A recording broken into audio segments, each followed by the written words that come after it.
Okay, welcome everybody. This is Car Shopping Questions and Answers. We are going to go deep on the 7 steps of the Cars from Home system we use to get below market leases, new cars, used cars from home. We don't need to spend more than 20 minutes in car dealerships, and you don't need to be a great negotiator. So if that's something that you like, that's me, Deshone, then welcome. Come on in. First thing to do, hit the like button and tap in, lock in. We'll be here for about 45 minutes, going deep on some financial strategy that if you use it, apply it, unlearn what the car business taught you to do for their benefit, you're going to be better than fine. I just leased a $54,000 Infiniti for $499 a month. I got $8,000 off the price of the car. Sitting at home, 2025. I haven't posted it yet. $8,000 off the price of the car from where I'm sitting at right here. The deal was done from right where I'm sitting at. This is where we want you to be. Now, obviously, I've spent a lot of time in the car business, 14 years. I've been teaching people online. But if you follow this, you can do this next week. You can do this week. This is how predictable the system is that we built. So we do these streams so that you can come and get access to information that you would never have access to.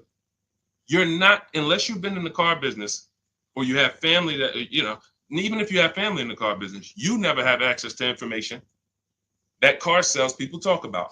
That's why we do these streams, so that you can have the insider perspectives on car shopping.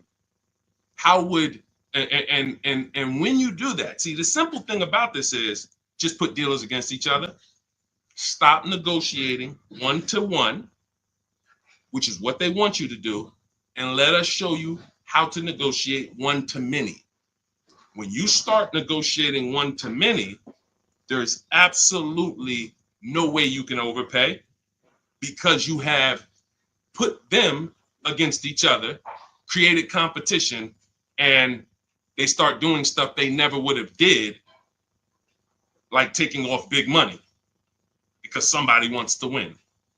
So that's the whole premise of the Cars from Home system. That's what we go deep on here. If that's something that's interesting to you, lock in, focus, hit some, I always say, type the $ in so I know who I'm talking to. Everybody that's locked in, type the $ in the comments, and we'll get the show on the road. Now, the entire stream is sponsored by my new digital book. It's called Cars from Home: 7 Steps to Saving Time, Money, and Avoiding Dealerships. It's 5-star rated. You can Google it. It has everything in there we'll be talking about today: leasing, purchasing, high mileage, below, everything. And you can go grab a copy for 75% off. It's normally $97. But if you're listening to this and you're like, man, this sounds good, let me go get me, and I want the whole blueprint, you can get yours for 75% off, but it's only for 30 minutes in my TikTok bio, my Instagram bio, the YouTube comments, or the Facebook comments. Now, let's get the show on the road. Is leasing a good option? Leasing is what most people should be doing, because they're not keeping cars. You are not keeping cars. You're not keeping cars long enough to make it make sense. Step 1 in our process of Cars from Home is something I call the 8-year rule. If you want to save money, if you care about your money, first thing you should burn into your brain is the 8-year rule. Because you're getting a depreciating asset and you're coming and you're buying it, and it's losing thousands of dollars in value every single year. Every single year. If you buy a car, what is a car today that's worth $40,000? Listen, get to your keyboards. I'm talking to the people that's locked in. Okay? I know it's a lot of people playing video games, streaming, doing all types of stuff, and they think they're going to hear something today on the side that's going to help them save 5-10 grand off their car, but they're distracted. So I need you to get to your keyboard, because I'm going to be asking you questions, and the people who respond to those questions and engage, where we're dialoguing, those are the people who save the most. Those are the people who get the results. You're not going to get the results just casually in the background listening to this. It's just not. It's going to make you feel good. You feel like you did something, but you didn't. So let's lock in. So a car today that's worth $40,000. What's that car worth in 5 years? Throw out some numbers. A car today that's worth $40,000. What is that car going to be worth in 5 years? Throw out some numbers. What's up, Goat? What's up, David Cesara? $40,000 today. What is the car going to be worth in 5 years? Deborah Alexander, good to see you. Throw out some numbers. Okay. 20, 25. Okay. 22, 18. Okay. I see 25. Depends on how it's driven. Gabby said 10. Listen, could be. Person puts 80,000 miles on it. Could be worth 10. Yep. Now you see this. No one's wrong. Now it's not worth 40. Will we agree? Can we agree? It's not going to be worth 40. Right? Car today is worth 40. Agree? It won't be worth 40 in 5 years. It won't be worth 30. Might be worth 15, 25, if you didn't drive it at all. But here's the point. It goes down in value. A lot. This is where you're losing in the short term. Because you pay all that money to buy that $40,000 car. How much is a car? How much is a payment on a $40,000 car?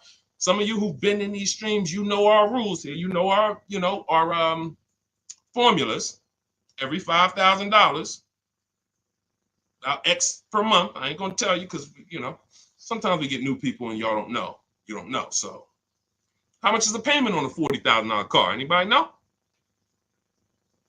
Anybody want to do that math real quick? 800. 800. Every $5,000 on the loan is about $100 per month. So $40,000 car is $800 a month, 5-year loan. So I could lease that same with a good lease deal. I could lease the same $40,000 car for $400 a month, $500 a month. Oh, Deshone, that sounds crazy. You got to put a lot of money down to get those deals. Listen, this is Danielle, $44,000 Audi, $550 a month. This is common. Look, $48,000 car, $597 a month. Common. So this is what you're doing when your question about leasing. If I could change one thing in this world, in the industry, more people would understand leasing. Because you guys would be driving wonderful cars. Like, look at this car that India got. She's paying $365 a month. Brand new. Hyundai Elantra Limited, $28,000 car. Call it 29. That is a $600 car payment on a 5-year loan. She's paying $365 a month. So you guys, there's none of these people out here, and no one's tried yet, but I'm waiting for it. It's coming. What's up, A? What's up, Al? Good to see you, Didi. Ernesto, I'm waiting for it. Somebody's going to come and try to justify the fact you're paying $300 more per month for the same car, but it's okay because you're buying it. Somebody's going to try to justify that. You can't, in a world where we're watching people who don't have much disposable income. We're watching people where the savings is not what we like it to be as a country. It's not like we're abundant with money. $200, $300, $400 a month matters to the public. If it matters to you, type dollar signs. If $300 per month, if you knew you were driving a car that you could have been paying $300 less a month for it, if that matters to you, type dollar sign so I understand who I'm talking to. This is leasing versus buying. This is leasing versus buying. I'm not seeing enough dollar signs. I see 3 people in here that's locked in. I see you, Jen. I see you, Heavy Dose of Soul. I see you, Glenn Davis. I see you, D. Adams. Tap in. I'm asking questions. Gabby. This is what we're dealing with. I had a neighbor. Some of you know that story. This is about leasing. Most of you, if you are not keeping the car 8 years, that's the first thing people under. Oh, I don't know if I should buy or lease. I could do either one. No, you can't do either one. Not and when. If you are not keeping the car 8 years, leasing is the best option, as long as you know how to get great lease deals. You cannot go into a dealer, sign these bad lease deals that people are signing, break the 1.5% rule, put all types of money down so you can get to some good payment and think this is what Deshone said, I'm leasing. No, you see these deals. You see the deals we post on these streams. You guys could go through all of our streams and you'll see the leases that we do look totally different. But this is the first thing you should be doing, is making a decision on whether you're going to buy or lease, because you're trying to decide, how am I going to beat depreciation? The car is going to depreciate. That $40,000 car we just talked about it 5 minutes ago is either going to be worth $10,000 in 5 years, $15,000, $12,000. It's going to be worth, I'm losing $30,000. So is there a way that I could acquire cars and not lose $30,000 over the next X amount of years or whatever? And if you're not keeping these cars, if you're keeping these cars, buy them. But what I'm seeing, and it seems like it's happening more, what do you think the reasons are people aren't keeping cars? What do you think the reasons are? I mean, we got Crying Tiger, we got, listen, I'm interested. Jesus, Rochin, Richard, I'm not talking to people that's keeping cars 8 to 10 years much. This is such a small number. That's why the mission is, wait a minute, if 75% of the people I'm talking to, and I talk to hundreds of people a day because, we're on live streams, 75% of the people I'm talking to are not keeping cars 8 years, but they're not leasing. Deshone, are we all losing? Yes.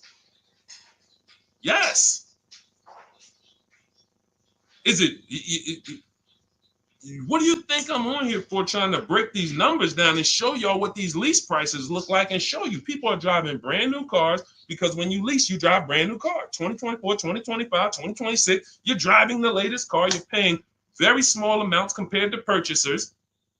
But this is for people who don't keep their cars 8 years. If you keep your cars 8 years, go and buy the car. Buy something you love. But what I'm finding out more and more is people are not keeping them. Why aren't they? Cars are not lasting. Cost too much to fix. That's a good point. Listen, you just made a good point, Mr. SRL. Things change. The dynamics of cars and how we fix them, how we repair them, how we maintain them have changed. The things that can go wrong used to be the things that went wrong were mechanical. Now some things that are going wrong are electrical.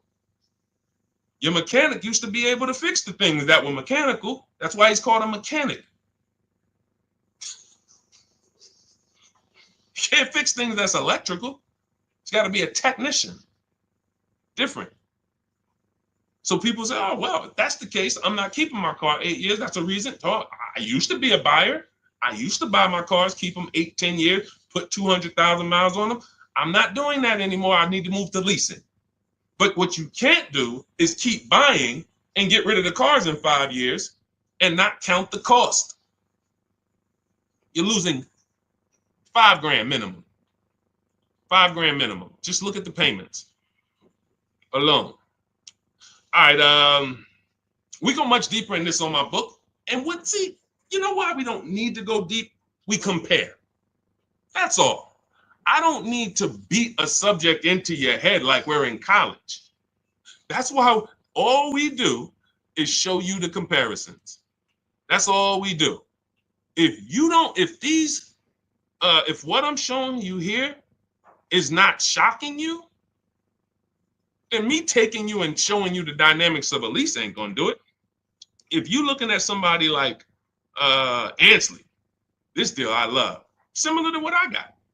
He got an Infiniti QX60, $58,000. He's paying $554 a month. I got an Infiniti QX60. I'm paying $499 a month. I put $1,200 out of pocket, paying $499 a month. If these payments don't excite you, then you're too programmed. Because who has this vehicle? We got anybody on here that has this vehicle? We got anybody on here that has a QX60? Because I got 3 people on here right now that I can show you that got them. Me, Ansley, and Rosalie. Where's Rosalie? And Rosalie. Anybody have a QX60? I guarantee you I ain't paying this. And see, that's the part where it's like, let me open my eyes and listen. The leasing issue is the issue. It's the first issue, y'all. It's the first issue. If you hop off these streams and you're not keeping your cars 8 years and you still keep purchasing them, and you have the credit to lease, you got a 680 or above, you just don't like money. In fact, you hate money. You like giving it away. That's how bad it is. All right, let's go. We'll go deeper on that. Anybody has a follow-up question? I know all types of questions. Don't they limit you on lease mileage? Whatever y'all want to ask, we'll talk about it. But I'll answer the questions as people ask them. Go ahead. Go ahead, Dolan. Do the leasing numbers work when we're driving more miles, though? Curious. Oh, that's a question I just knew was coming. Absolutely. Because leasing is not based on how much you drive. It's based on how long you keep the car. It's based on depreciation. So you're looking at 3 years, 12,000 miles. If you bought the car, see, I always say a car goes down in value like this. Your car is going to go down in value like this. It's like a sliding board. Every time when y'all think of the numbers for cars, because I want to get you out of this, they programmed you. They have programmed you to focus on what you're buying, not what you're paying. I'm going to say that again. That was a bar. They have programmed you to focus on what you're buying, not what you're paying. You're more excited about the car than the deal. We got to move into being excited about the deal. So this is what I want you to think of whenever you think of a car. What is that, John? This is the loss of value. Your car is worth this today. It's going to be worth this in 3 years. Now, that money, look at the people who lost money on Tesla. It's coming back now because politics have come in and legislation. So, there's legislation that came in and created Tesla. There's legislation that came in and saved Tesla or made Tesla more valuable. But prior to this, Tesla was losing value worse than almost any other car. So you bought a Tesla for 50 grand, forget it. That Tesla was worth, it was so bad. So bad. They had to get, so if you own that car and you paid cash for that car, you couldn't even trade it. Imagine paying 50 grand for a car and then you go and trade it in 2 years and they tell you it's only worth 20. Like what? That's depreciation. The more you drive, the more you depreciate the car. So when you drive like this, people say, well, Deshone, I shouldn't lease because I drive too much. No, you got to realize this. If this is your normal depreciation, somebody like you, Deshone, I'm driving 20,000 miles a year. You're depreciating your car even more. And so God comes in when I worked at Hyundai. He was the first person that I ever saw that had a high mileage lease. First person I ever saw. I see you. Shout out to Only B. Thanks for sharing. Appreciate everybody who shares. When I never seen it before. Guy comes in, he's returning his lease. He has like 72,000 miles on his Hyundai. I'm like, wait a minute. You leased this? He's like, yeah, I'm in sales. I used to buy my cars. I just was spending a ton of money. And, I started leasing, never doing anything different.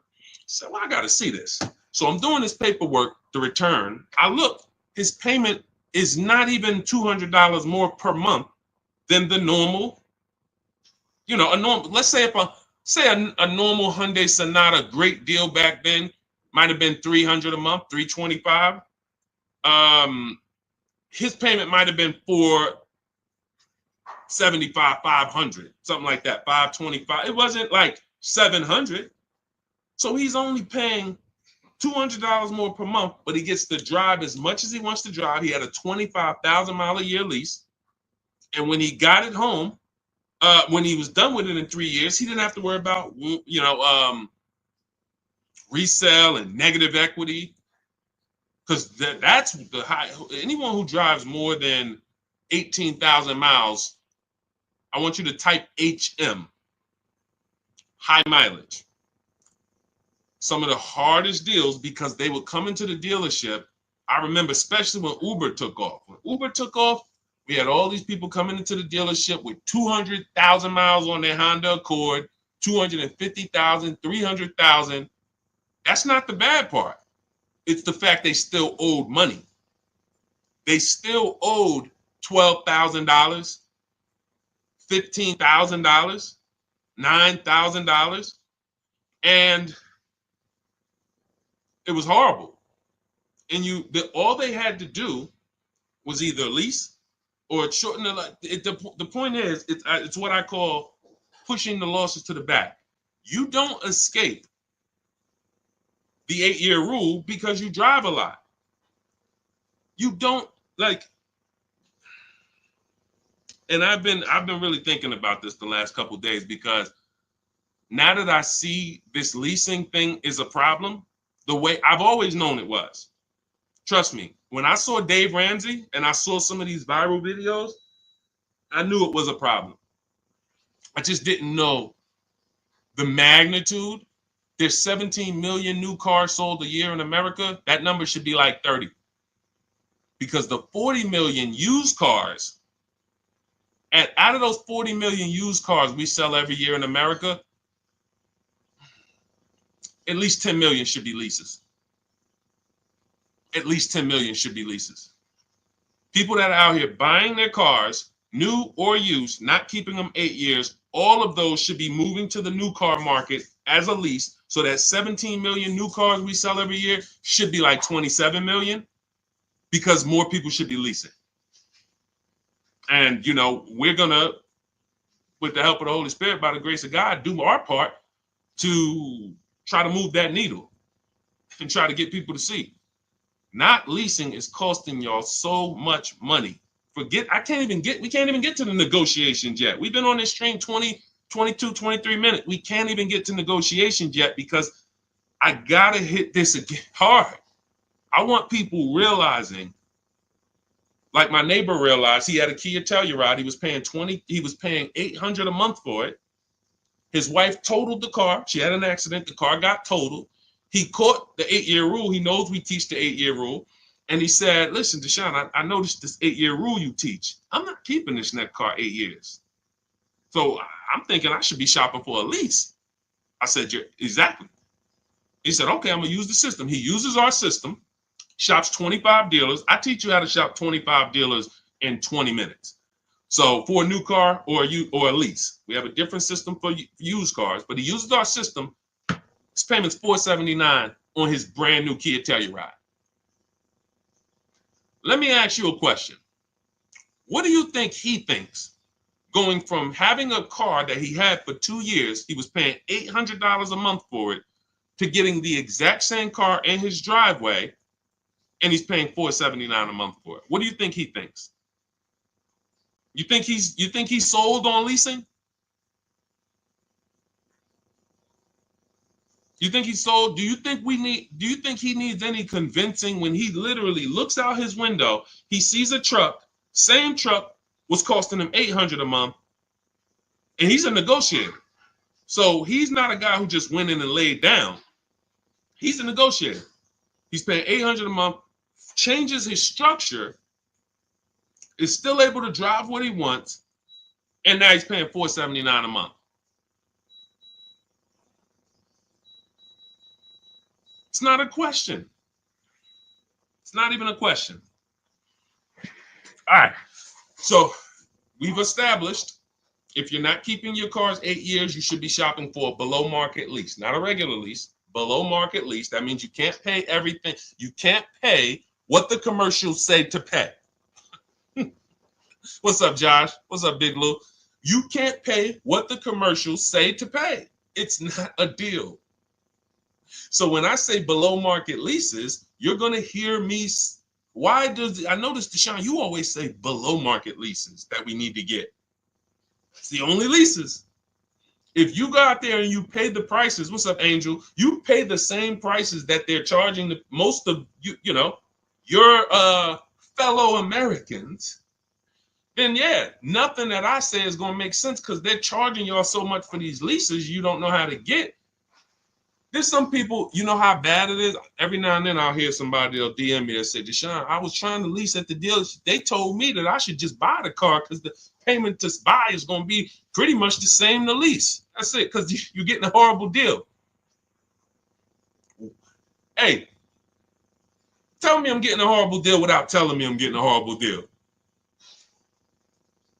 Payment to buy is the same to lease. I'm charging you so much money on this lease that the payment to purchase it is about the same. So why don't you just purchase it? So we can't compare deals that they put on commercials to what we're talking about here. You can't compare none of that with down payment money. You see Ansley, no down payment. He got a 1% lease. And for those of you who don't know what a 1% lease is, that means you look at a brand new car, and after you get your best offer, it's 1% of the MSRP. That's a 1% lease. You're looking at a $40,000 car, you get all your offers, $400 a month, you make your deal, or less. That's a 1% lease. $80,000 BMW, $800 a month, or less, 1% lease. So I always say, you can't get a 1% lease without having a great system to make sure you find a dealer to take off the most money, but you also need the lease program to be there. So depending on the lease program, your lease is either going to be a 1.5, that's the threshold. See, no, you know how many people didn't know that they had bad lease deals until that's the reason we created the 1.5% rule. Add up all the payments. So it's about knowing two things. If I'm not buying a car, if I'm not keeping a car 8 years, I should be shopping for a lease. And once I made that decision, now I need to get a below market deal. And it's the same to you purchasers. You just because you're purchasing don't mean you can go out here and you can pay these prices they're charging people. I got $8,000 off the Infinity that I just got. I could have purchased that. You do realize that. If you get $8,000, look at this. Look at Kimberly. Some of you know Kimberly. $20,000 off her Maserati deal. Look, $20,000 off with Kimberly. Now, Kimberly saves 20 grand off this Maserati. She's paying $944 a month for a $91,000 Maserati. Now look at this. This was one of her quotes. It wasn't her best quote, but it was one of them. She could have purchased this. So once you get the money off, leasing it versus buying it, that doesn't matter. It's harder to get a great lease though because you need a program. You need a residual. You need support. The lease program has to be there. You don't use your own bank with a lease. Use the dealer's banks. So, but for those of you who are purchasing, if you don't think, because we spend so much time talking about leasing, because we got to educate people on leasing here, that you out here purchasing, oh, Deshone, I'm good. Would you bet me $1,000 that you got the best deal you could have gotten? No, I probably wouldn't. Mama Lynn, what's up, Robert? That's my question to you. Would you bet me $1,000 that the car you got, if you're going to do it your way? I have no problem. Look, if you think you can do it your way and save more money than what we would say, doing it the Cars from Home way. If you're like, okay, Deshone, I know you're showing me all these people, you're saying we got thousands of people using this system and all that, but I still think I could do it. Okay, would you bet me $1,000 after you make your deal? Bet me $1,000 that we can't get a better deal than that. Who would take the bet? Would you take the bet? That's why you need to go get the Cars from Home system. In our book, everything we teach is in blueprint form, step by step. That's why the book is called Cars from Home. 7 steps to saving time, money, and avoiding dealerships. Because you don't need to be in deal. It's literally it's the master blueprint to saving time, money, and avoiding dealerships. That means I want all the money off that I can get, and I want to do it as quick as I can do it. That's what we do. Now that book's normally $97. You can Google it. When you go to the page, it's $97. We have a welcome offer though, where you can get your copy for 75% off. And that's for 30 minutes.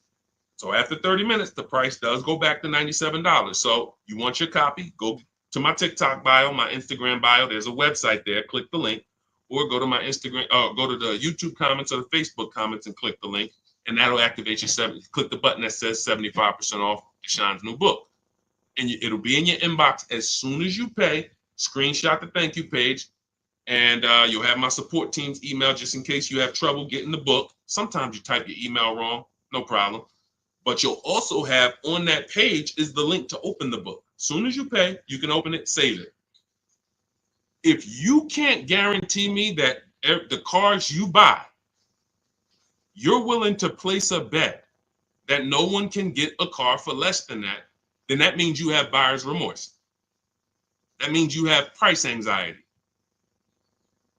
And we want to eliminate that. How do we eliminate that? Multiple offers. It's the simplest prescription for your problem.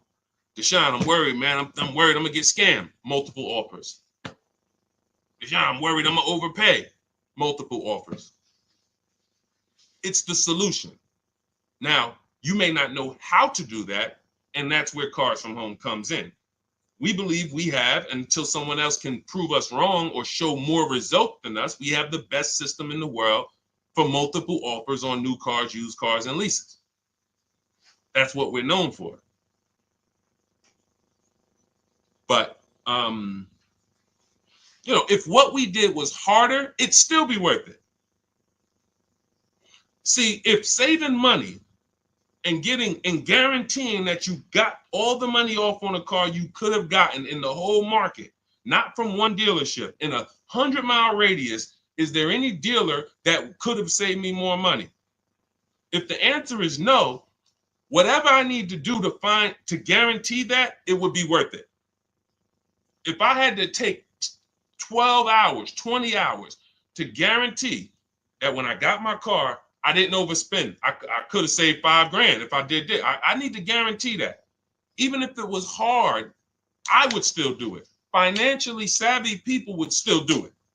If there was a way for you to make sure you did not overpay for a car, but it took a lot of time, financially savvy people who care about their money would still do it.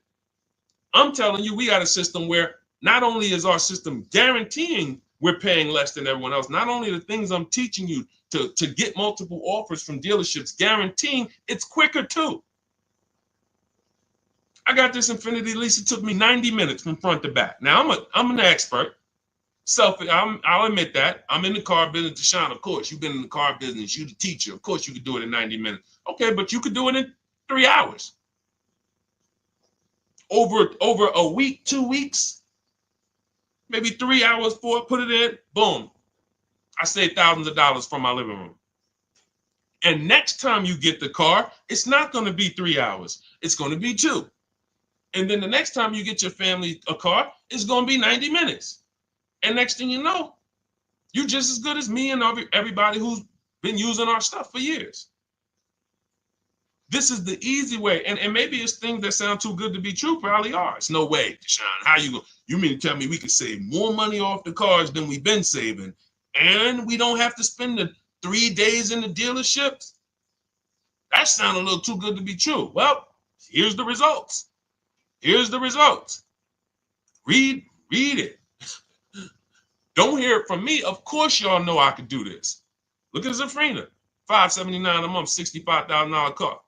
Only use the scripts. I got all the email scripts. You just copy and paste them. You ain't got to worry about what I'm going to say. Deshone, what? Am I going to be face to face? Do I have to remember stuff? You ain't worry about none of that. We don't even talk to car salesmen. We copy and paste our way to deals. When we're shopping for a used car, we're doing everything online, narrowing our used car search down to our best top 5, but we're narrowing it down based on service, based on title history, based on, you should be narrowing your used search down in that 100-mile radius based on title, service, accident history, and then looking at making sure there's no bogus fees. Only fees that should be on a used car: tax, documentation, and motor vehicle fees. That's it. 14 years I worked with dealerships. I never had a dealership that had a fee other than those 3 fees. So if anybody says, oh, used car hire, what fees you charge? Tax, documentation fee, DMV, motor vehicle cost. That's your title, that's your registration, that's your plate. That's it.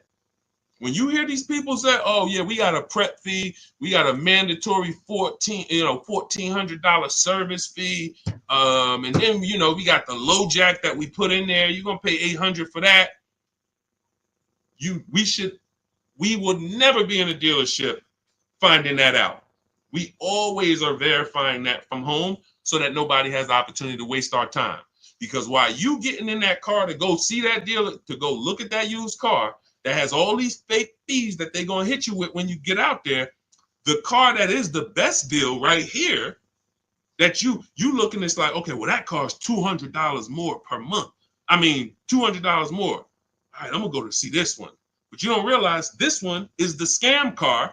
That one doesn't have any fake fees. And the only way you would understand this is to verify the fees before you visit, so that when you get there, you already know I'm leaving with this car.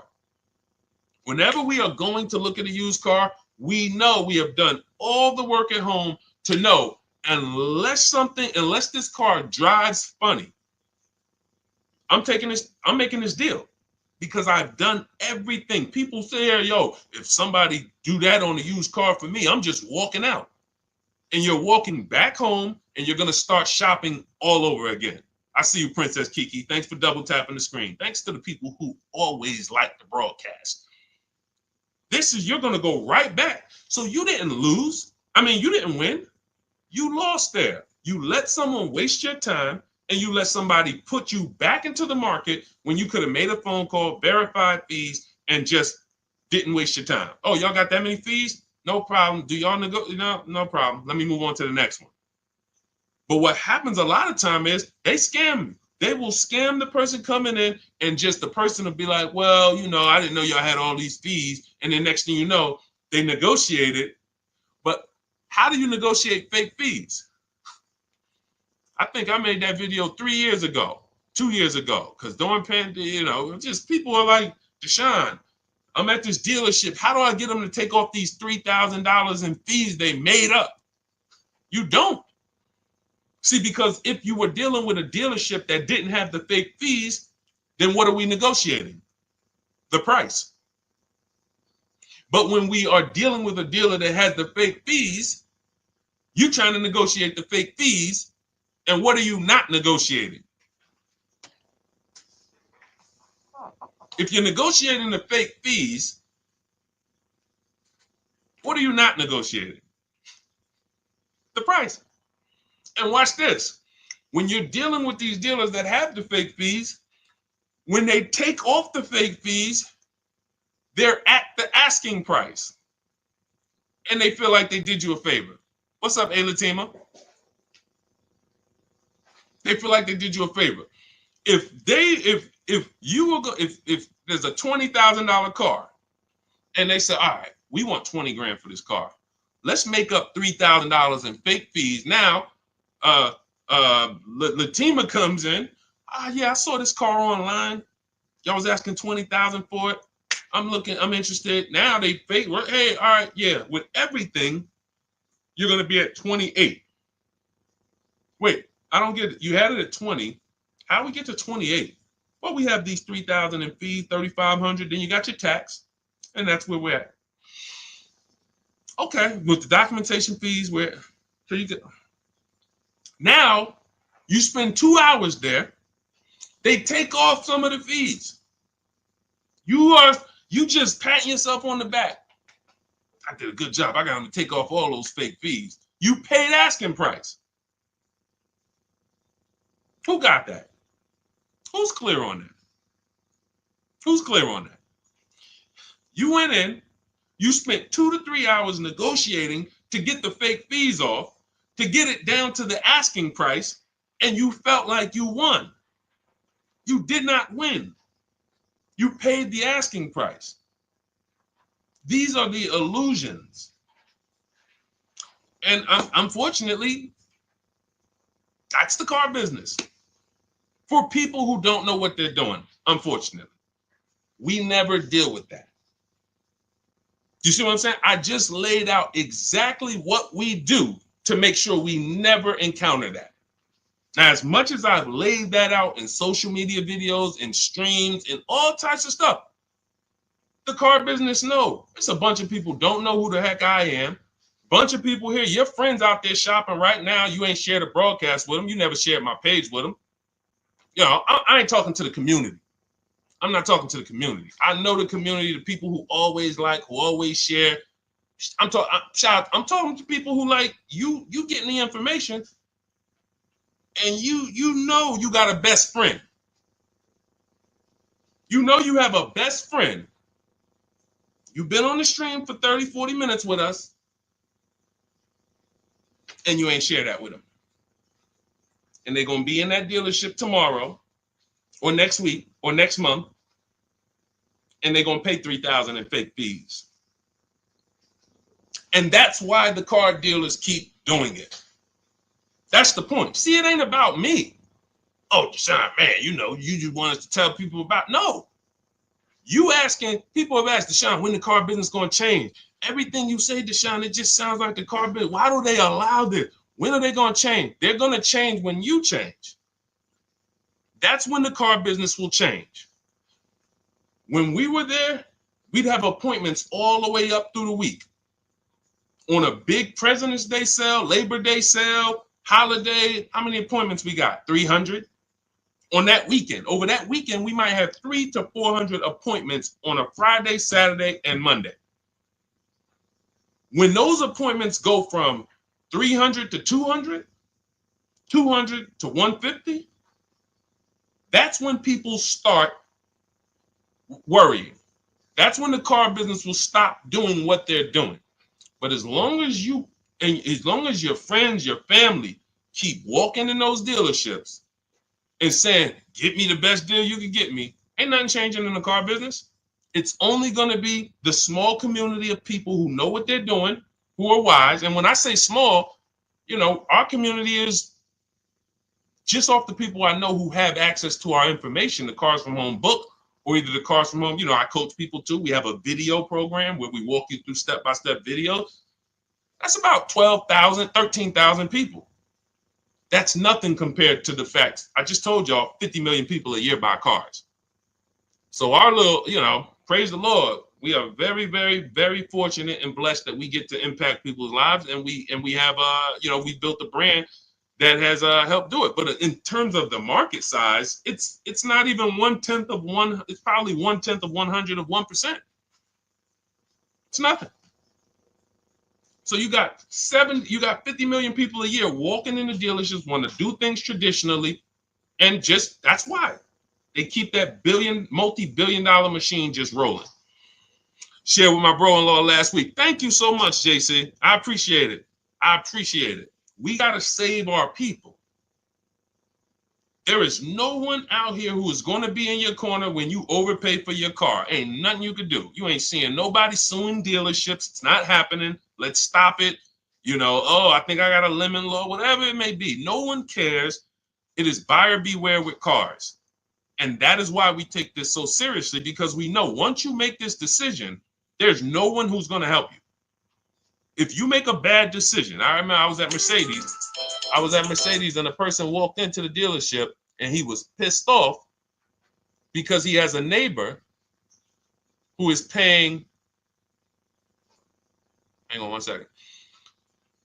He has a neighbor that he knows, or somebody he went to dinner with, same E-Class, same car, $200 a month less than him.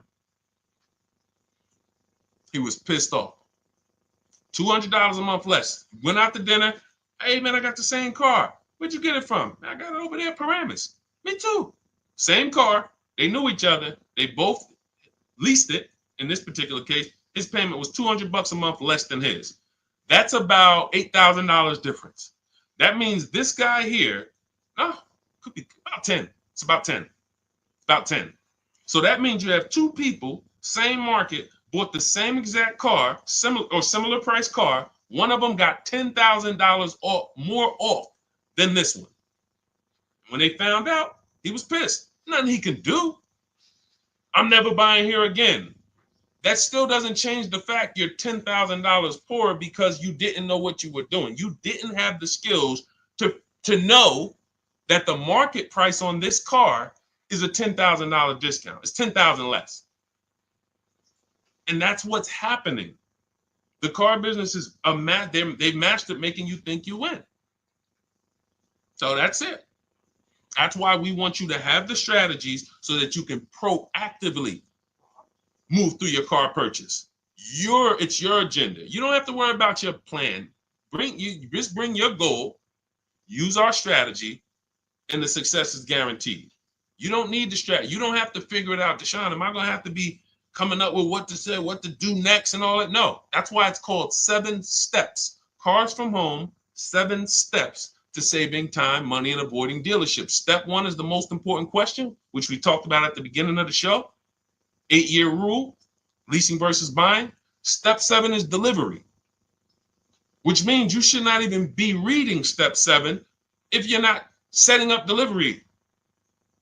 People will be like, Deshone, I'm in the program, I'm using all the stuff, I went through everything. Do you have your car? No, I just went through everything. Okay, so you weren't doing the action steps? Like when I said, go on this website, put this information in, get this value. Did you do that? No, I was just reading everything. Okay, say that then. Because the way that our system is set up is, hey, Javon, what's going on? Yeah, Deshone, I need a car. What's the first step I should do? How many years you keeping it? I'm gonna keep about 10 years. I keep my cars, at least 10 years. Okay, so we're gonna purchase. Okay, do you have a vehicle you're replacing? See, that was step 1. Just that quick right there. You don't even realize we just did step 1. Now we move to step 2, equity assessment. You have a vehicle you're replacing? Yeah, I got something, I got like a 2013, it's paid off. Okay, perfect. Go to these websites right here, CarMax, Driveway, Carvana, KBB Instant Cash Offer, AutoNation, Car Gurus. Get those 6 offers. It's going to take you about 20 minutes. Call me back. Okay, perfect. Yo, Deshone, I got the offer. All right, who's the best offer? AutoNation actually made me the best offer. They're gonna give me $8,000 for it. Okay, perfect. Step 2, done. Step 3. All right, so let's talk about it. You're purchasing now. Let's talk about the budget. How you gonna finance the car? Pay cash? You're going, no, I'm gonna get a loan. Okay. Use this tool. Go to this website. It's gonna tell you how much you can exactly to the T. It's a calculator that I built. It's called the Perfect Budget Calculator. When you get your copy of your book, or if you're in my program, you have access to all these calculators we built. You can't get these on Google. There are proprietary, information. And that's going to tell you exactly how much you can spend with tax, fees, everything. It factors in the tax. You put your state. It factors in the down payment. It gives you multiple goals, and you're going to know you're going to have up to between 4 to 6 goals of purchase prices well below your max budget. That's how it is. I could do a perfect budget calculator in about 60 seconds. Tool. Now, before we built that calculator, it was manual. But once we built, we used to actually have to walk you through that process. Now, it's literally calculator, 30 seconds. That's step 3. Now I know what I can spend. So what I just told y'all, half of our process in preparing to go into the market, it takes seconds. That's why those step-by-step videos or the book is broken down into things you should be doing. This isn't math class. This is like action steps. Do this, do this, do this. Congratulations, you got your car. That's what it's about. That's what the Cars from Home system is about. It's not a learning system. It's not let's just sit down and I want to learn how to think the way Deshone thinks, all of this stuff. I want to be so good I could sell cars. No, it ain't none of that. All it is a step-by-step system online shopping system to get you to your cars. Okay, so now the book is normally $97. Some of you know, but we have a welcome offer for 30 minutes. You can get it for 75% off. That's $24, but you got to get to my TikTok bio or Instagram bio before the 30-minute countdown is up. Click the link there, or you can click the link in the Facebook comments or the YouTube comments. 30 minutes, you got your book for $24 instead of $97. Now, $97 is still a phenomenal price. You use that book. And I saw a comment said somebody said I love the book. JC, I'm gonna answer that. When you get your copy, make sure you screenshot the thank you page, because as soon as you pay, you get access to the book right then and there. And then once you get access to that book, download it, but screenshot it, because it has my support team's email on there. Sometimes you type your email in incorrectly, and we can't send a book to an incorrect email. But if you use this, it will be one of, guaranteed, top 3 most financially beneficial books in your library, unless you're just not going to buy cars. And if you cannot use a computer, don't get the book. I don't say that enough, and I should. And that's my fault. If you can't use a computer, if you can't copy and paste, this is not for you. You know what? That's actually something I want to make sure I make clear on almost every stream. Every single time I tell you about the book, you're going to start hearing me say that. Because I know sometimes it may seem like, Deshone, Cars from Home can help everybody. Like, you got used car stuff in there. I got bad credit. Yeah, that's in there. We got lenders, specific people we work with, specific for bad credit. Yeah, that's in there. All right, so it can help everybody, but that's not true. It's an online shopping system. So if you're not comfortable online, if you're not comfortable visiting websites, if you don't have a computer, you can't do this on your phone. So you need to have a computer, laptop, access. I don't care if you're going to the library, but you need access to a computer, and you need to be able to copy and paste. If you can do that, then yes, Cars from Home, 7 Steps to Saving Time, Money, and Avoiding Dealerships will be one of the most valuable digital books or books you've ever owned. You get 5 cars. Imagine you get 1 car. Imagine if you're getting a Maserati and you save 20 grand. Some of you might even, 10 grand, 7 grand. You might just be happy with, doing a deal like Tiffany. Tiffany got 6,500 off. She used it. I got so many people, American seniors. Anyway. Go ahead, Dolan. I can't show enough people. Go ahead, Dolan. Let's close out with a few more questions before we wrap. Go ahead. All of you who have questions, type them in. We'll try to get to as many as we can before we wrap. We're almost done now. Deshone, love the book. Hey, my question is, thank you, JC. My question is regarding how best to answer the question when doing the equity check. Oh, wait. My screen just went off.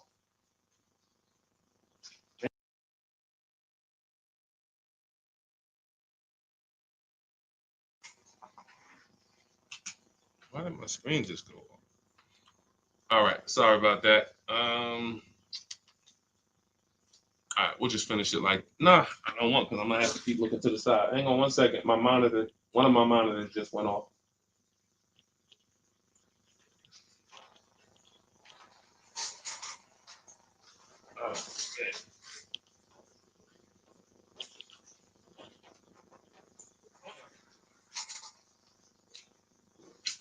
Okay, this is going on me. Okay. My fault, guys. I have 2 monitors, and the one in front of me, front facing, went out. And then I tried to plug it in, but now I can't. My camera's in front of me. My camera here then. And let's see if we could do it like.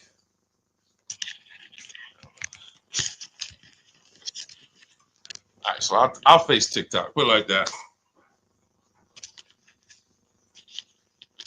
Okay, so I got to look this way because your question's on this screen, JC. So hang on. When doing the equity check on the car buyer sites, when they ask if I have a loan, lease, or own, I always put own. because there's nothing, none of those other questions should affect the value of the car. So even if if you tell me my car is worth 15, then I call and I want to set my appointment up, and then you find out I have a loan for 10, then that shouldn't matter. That shouldn't matter at all. How does that change the value of my vehicle? And why I really put own is because on leases, they have something in the way they do leases where they don't know which lease brands allow them to, which lease brands have a third party restriction. There's two ways we sell leases. We're either going to sell them direct to the highest bidder, or if it has a third party restriction, then we're getting dealers to bid, because they will not let you sell directly to Carvana or CarMax, but you can have dealers bid. And I have a system, I have a strategy in my book and a script where we talk to a used car manager, we get multiple offers, and we'll get our equity that way. But a lot of people, that's where they give up on their equity, when they have a third party restriction. But JC, to answer your question, that just put own, but that's why those forms can be a little tricky. And I think we avoid everything by just putting own. Tell me what the car is worth. If I owned it outright, what's your offer? Makes it very, very simple. Go ahead, Dolan. Okay, what's the best strategy for someone with bad credit and need a vehicle? What a pre-owned vehicle but be ideal, or a new one? I want to be able to keep it over 6 years. Or over 6 is not over 8. So I would say if you are going to keep it for over 6 years, then you should not be purchasing. You shouldn't plan to purchase long term. You should plan to set yourself up for a lease. What's up, Moses? What's up, Seth? That's what you should be doing. Plan to set yourself up for a lease, because it has to be 8 years.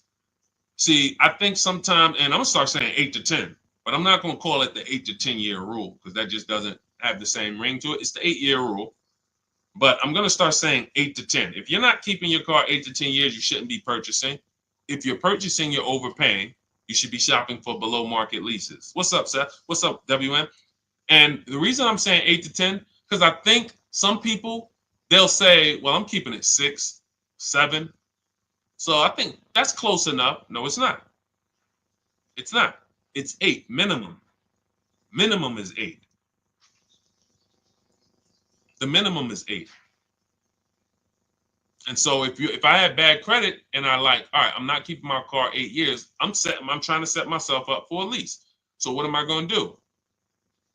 Get an inexpensive car. I have a strategy in my book we call the smart car, where we're only looking to get an inexpensive car that we can drive, $10,000, $12,000 loan that we can, because that's going to be affordable. It's going to be about a $250 a month payment. And we need to establish that payment history, because nothing gets you approved for a lease like on-time payments on a car.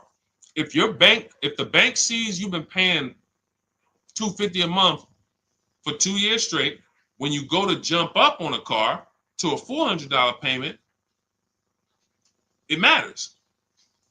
So credit score and car payment history make a huge difference in getting approved. That's the smart car strategy. That's in the book. That's in the digital book, Cars from Home. So you would be setting if you have bad credit, you're either going to buy for the long term and then refinance the loan when your credit's good. Welcome, Lamont. I see you. Welcome to the community. Thank you for the follow. When you have bad credit, I'm either going to, let's just say I'm a keeper. I'm not a lease person. I do not plan on I'm keeping my cars 8 to 10 years or more. So I'm not shopping for a lease at all, but I don't have the credit. My mission is to get a great price on a car. You can spend a little more according to your budget, because you need to get a great car. You're going to pay more for the loan. That's normal. But we use a company like Limbuzz. We have entire strategies that we roll out for people with bad credit in the book.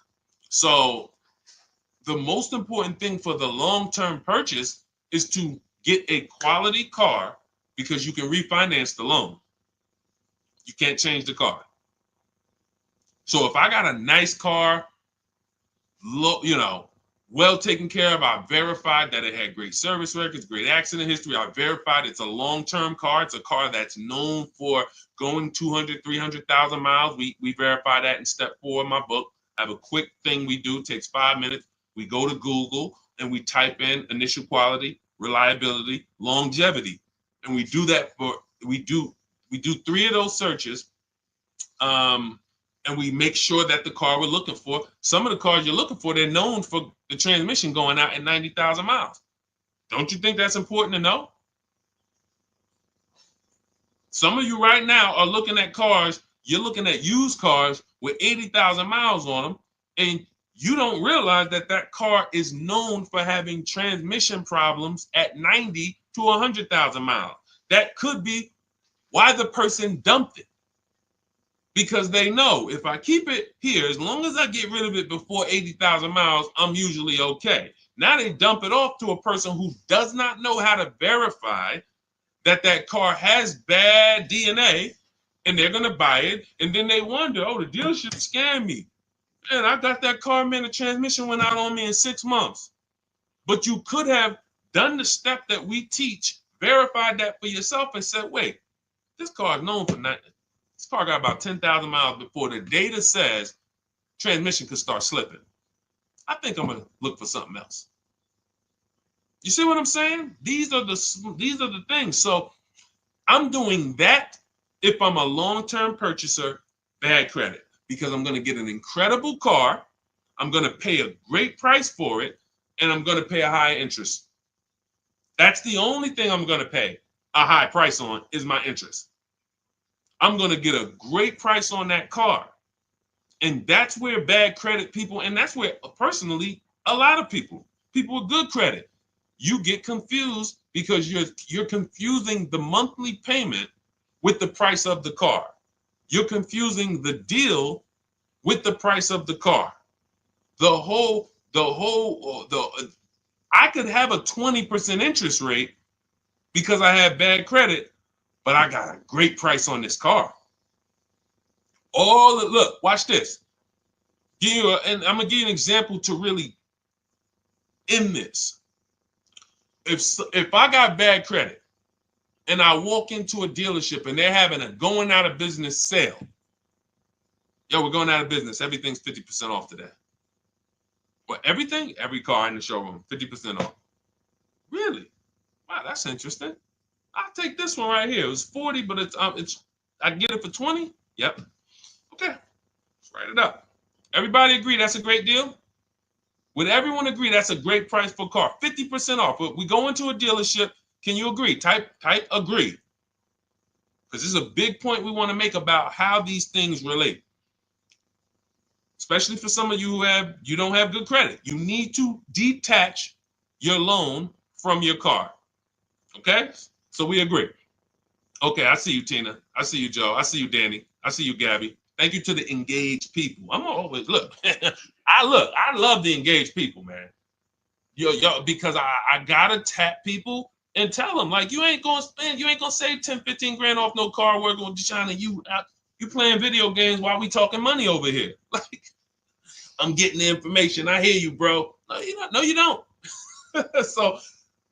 So we agree, 50% off, going out of business sale. All right, so I got this car. It was 40. I'm paying 20 for it, brand new car, but I need a loan. I'm gonna call up some banks. Hey, what's your credit? 500. But I need a loan on this car. All right, well, what kind of car is it? Well, it's brand new. It's brand new car. It's $20,000 loan I need. When they see the value of the car is 40 something, they say, what? This is an incredible deal.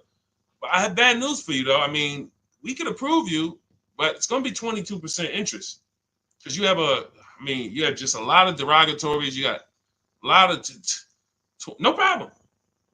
Now, I would search multiple lenders, but once this is the beautiful part. Close my deal at the 22%, get the best interest I could get. It's going to be high because I have bad credit, but I got a great price on the car. That is the difference.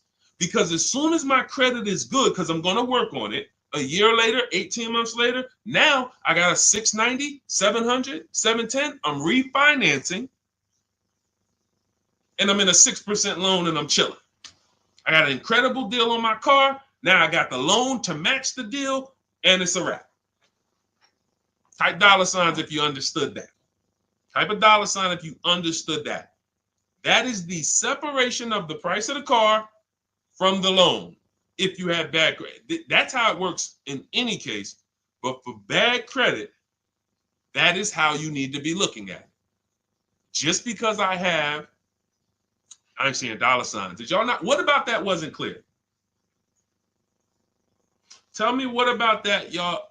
We need to go back over again. Tell me what about that we need to go back in. Okay, thank you, JC. Thank you, Gabby. Thank you, BB. Okay, Jason. Thank you. Okay. We're seeing some dollar signs. So, all right. That's the name of the game. You get half off a car, half price, incredible deal. I got a car, it was a going out of business sale, but I got a 500 credit score. So on that price, I got to pay, when I got my loan, I got to pay 22%. So I got a bad loan because I got bad credit. Great price on the car, though. That is how you need to move. And when you get there, that means you've separated. There's I call this 3 pillars of great car deals. 3 pillars of great car deals. Who you buy your car from, who you get your loan from, who you sell your old car to. Only way, you got to get a great deal, all 3. That's why when you go in and you buy a car from a dealer, you get a loan from them, and you trade your car into them, you might not realize you just gave them 3 transactions. So if that's you, I'm sorry. I'm the bad news first person, but you're getting bad deals. You can't get good deals mixing 3 transactions together because you're not shopping any of them.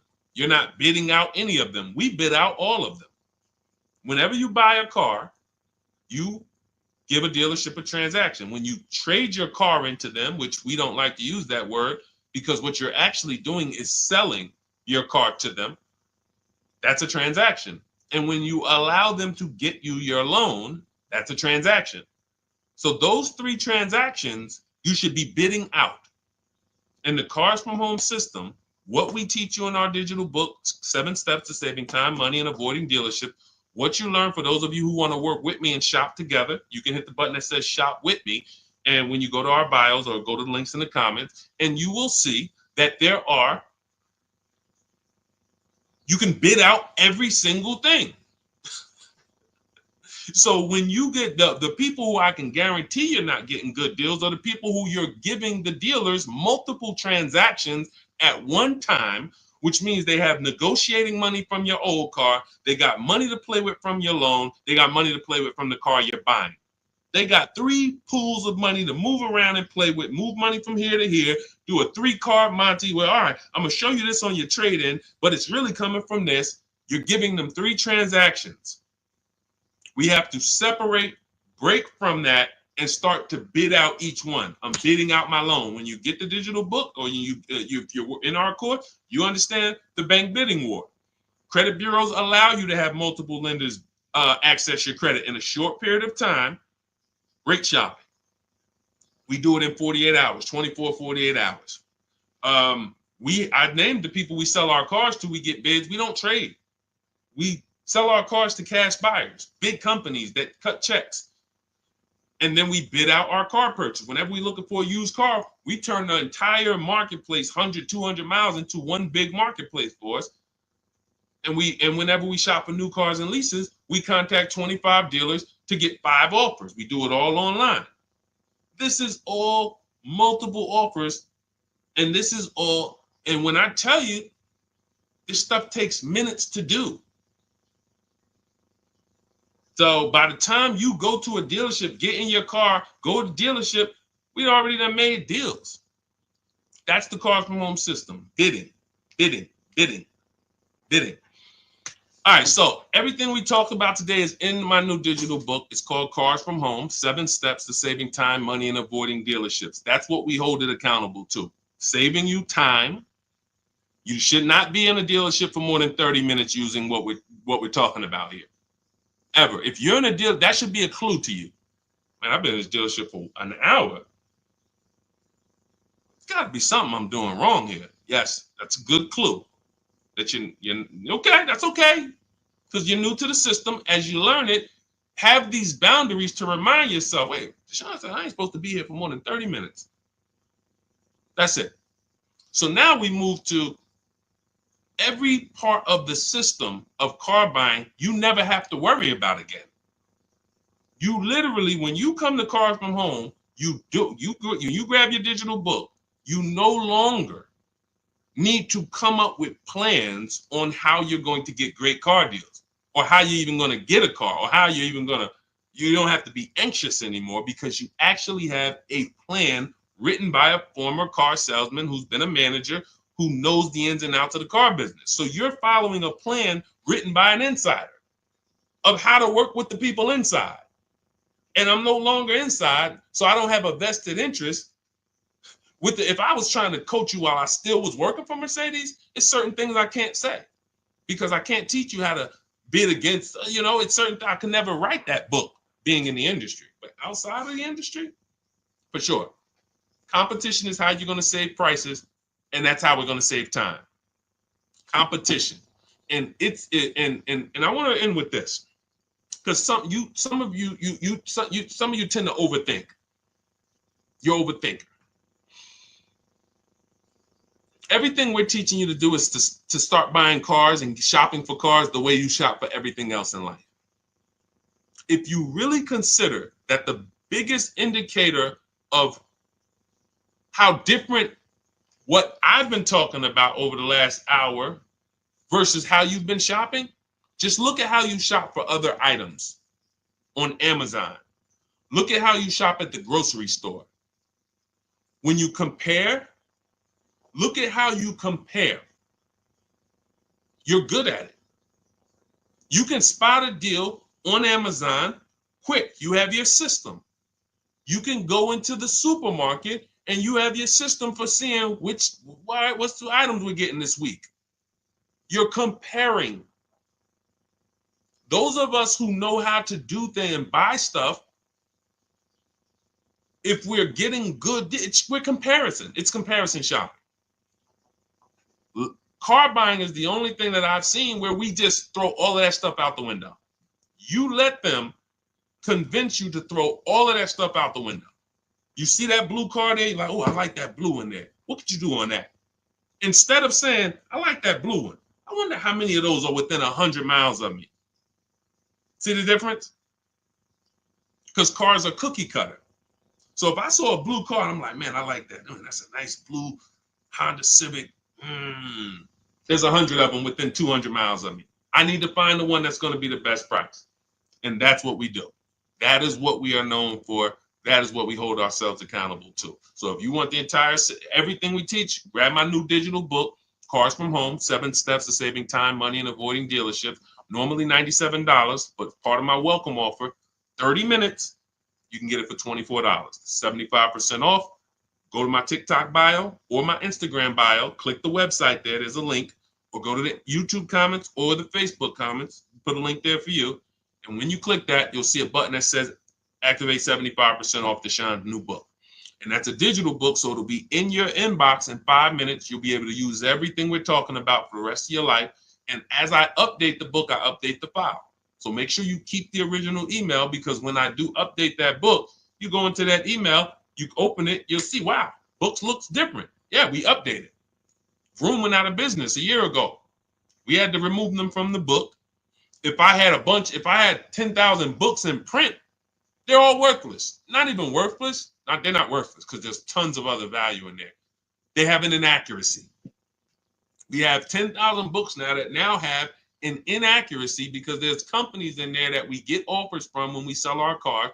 There's companies in there that vroom when we want to shop used cars. But they're out of business now. But the minute they went out of business, we went in, we updated the file. Everyone opened their books. They never saw a room again. That's one of the benefits of a digital book. So that'll be in your inbox. You'll have access to all the scripts that you're going to use to talk to the dealer, to email the dealerships, not talk to them. You're going to have access to the templates. You're going to have access to all the calculators that I've built. I believe we have 5 or 6 custom calculators. And just an entire strategy that you no longer have to think. It's all laid out for you. All you have to do is trust the process and unlearn. Don't bring any of the garbage from your or how you were taught to buy cars, lease cars. Leave it at that door. Come here with a blank canvas and just say, Deshone, I'm depending on this book to show me how to save more money on cars than I have ever saved. If you come like that and just trust the process, be one of the most valuable books you ever had. Thousands and thousands of dollars will stay in your house. Okay, that's what I hold myself accountable to when I was writing it. All right, so grab your copy. For those of you who want to work together, there is a program we have. It's called Shop with Deshone. You'll see a button there. Not everyone is going to qualify for that. That's why I don't talk too much about that. But if you're interested in seeing if you qualify for that, just go to those same links and just click the button that says Shop with Deshone. And then you'll be able to dive deeper on the qualifications. That's when we coach together. We do coaching calls twice a month. And we have a private Facebook group. When you guys see me share these pictures from all these people, you're like, where are all these people? They're in my private group, and they're using the exact same system, the 7-step system that you have in Cars from Home, my blueprint. So whether it's just a different learning style. Some of you like do it yourself, go grab the book. Some of you like a community and to do it with you, hit that Shop with Deshone button. And other than that, this is what we do. I appreciate you guys checking in. Had a lot of fun today. We'll be back for another stream soon. For all of you who got your book, use it. Please email me when you get your deals. Make sure you just shoot me a picture. I sent out a couple emails. You will, we love getting those. Please send me those. All right, and enjoy the rest of your day. God bless you. I'll see you soon.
Usually, when we're live on 4 platforms, and we're going to be answering a lot of questions about car shopping.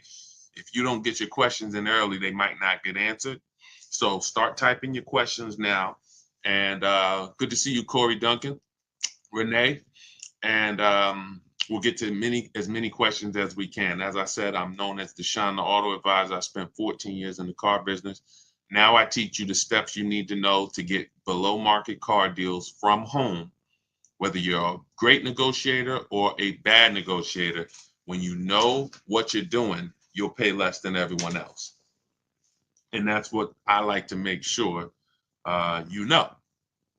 So start typing your questions in. Everything I'll be teaching today is out of my new digital book. It's called Cars from Home, 7 Steps to Saving Time, Money, and Avoiding Dealerships. You can get a copy for 75% off as part of our welcome offer in my TikTok bio, my Instagram bio, the YouTube comments, or the Facebook comments, but it's only for 30 minutes. Normally it's $97, worth every penny, but if you get there before 30 minutes, you got your copy for $24. Okay? All right, Dolan, start putting the questions up. Let's get to as many as we can. Start typing your questions, everyone. We are live. We are live. And let's see.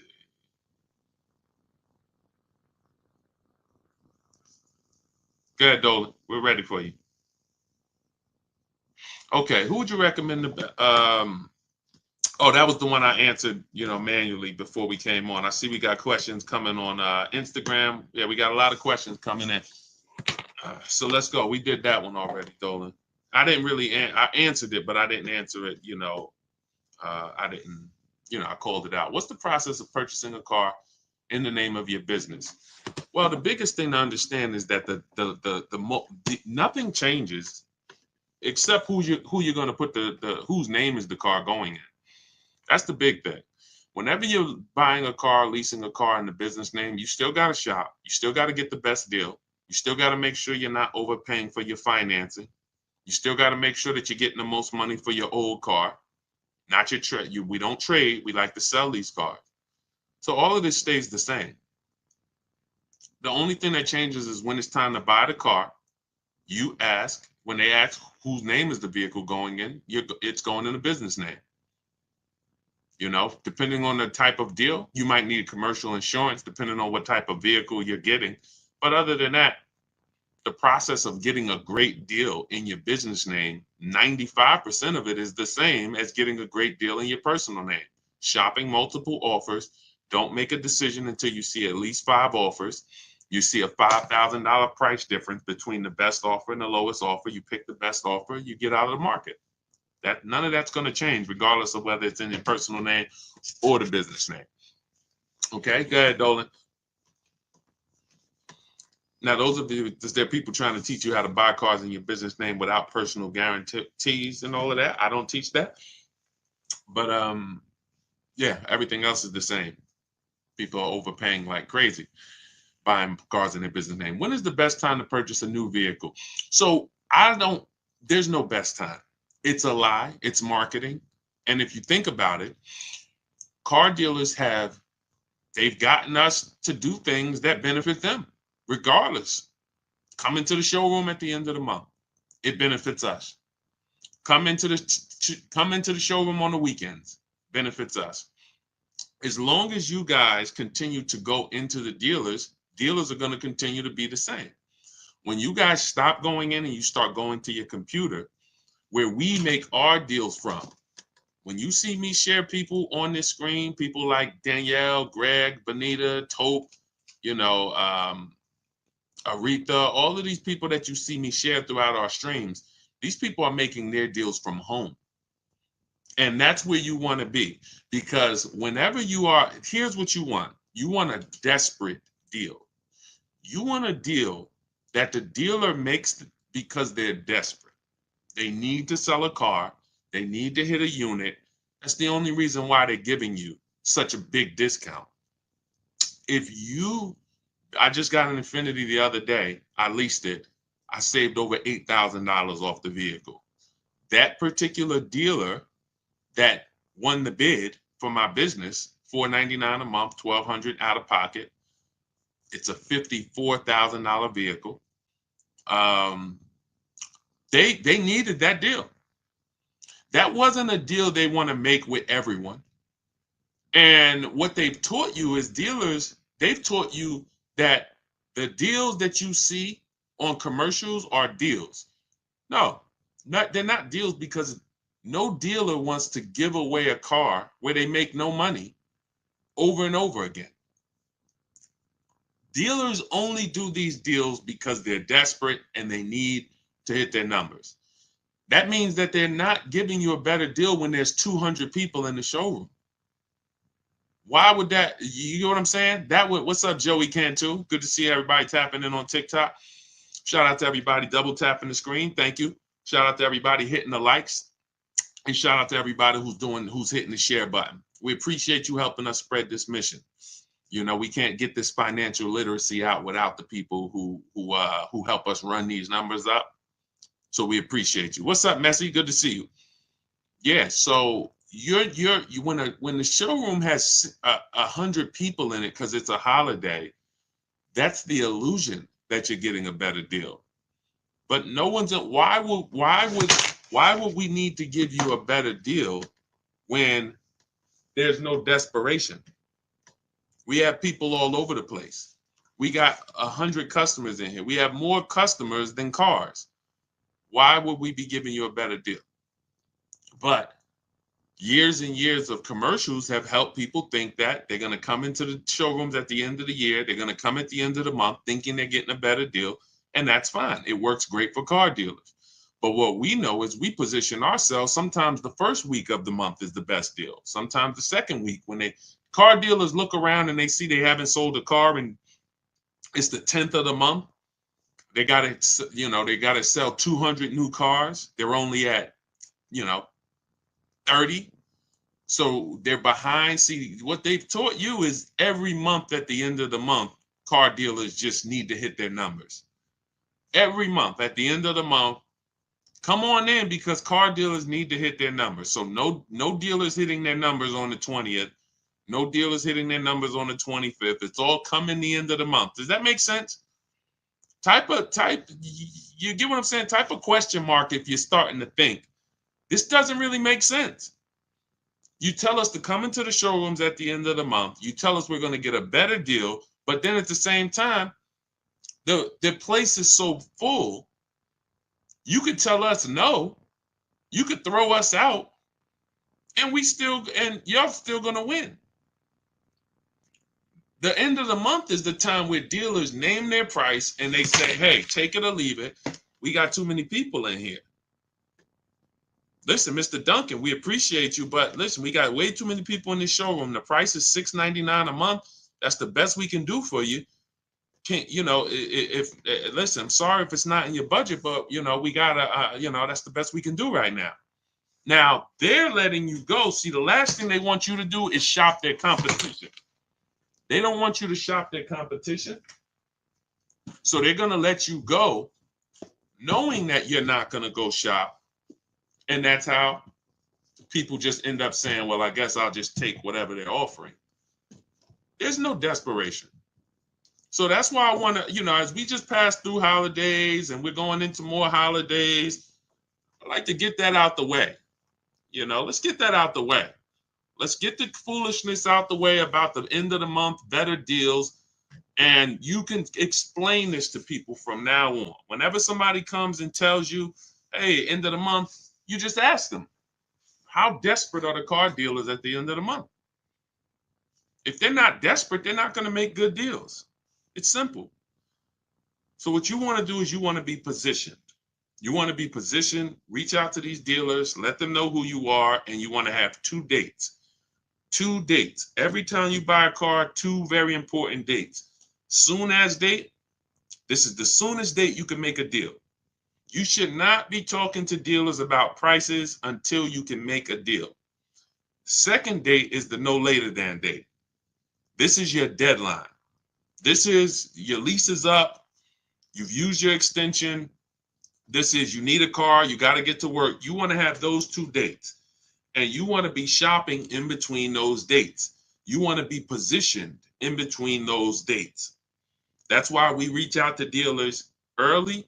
We're having conversations with them. If you have a lead, I always like to see you shop for at least 3 months. At least 3 months, because the offers are going to change every month. The used car prices are going to change, and you can monitor those deals. So I wouldn't say there's a best time to purchase a car, but there's certainly a worst time. And I think the worst time is when you need it and you're desperate in the dealership and you're there when they told you to come. That's just my opinion. I have never, because you can't get anything done from inside the dealership. You just can't. Can you get offers from competitors from inside the dealership?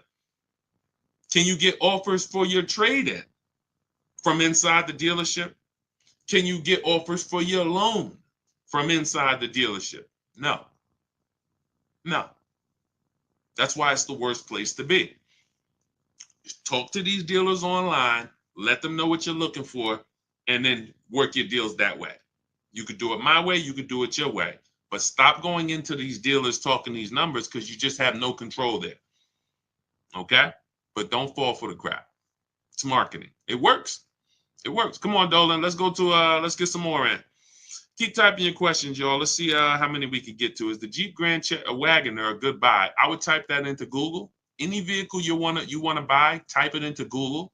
Type in 2024 Jeep Grand Wagoner Wagoneer initial quality. You should do this for every single vehicle that you're going to get. Type in Jeep Grand Wagoneer initial quality. Type in Jeep Grand Wagoneer reliability. Skim those articles. If you see anything that says less than average reliability, that's a red flag. You know, anytime you see things where people are complaining, this is initial quality tells you what people are saying the first 90 days. Reliability tells you what people are saying the first 3 years. That's what you want to know. For those of you who are buying new cars or leasing new cars, you want to be checking initial quality and reliability. For those of you who are buying used cars that you plan to keep for 8 to 10 years or longer, you want to be searching longevity. Longevity. 2018 Kia Optima longevity. Always put the specific year. And this 5 minutes is going to save you from having a vehicle that's in the shop every 90 days because you didn't check to make sure that it was a good vehicle. I'm not talking about making sure you get a good used vehicle.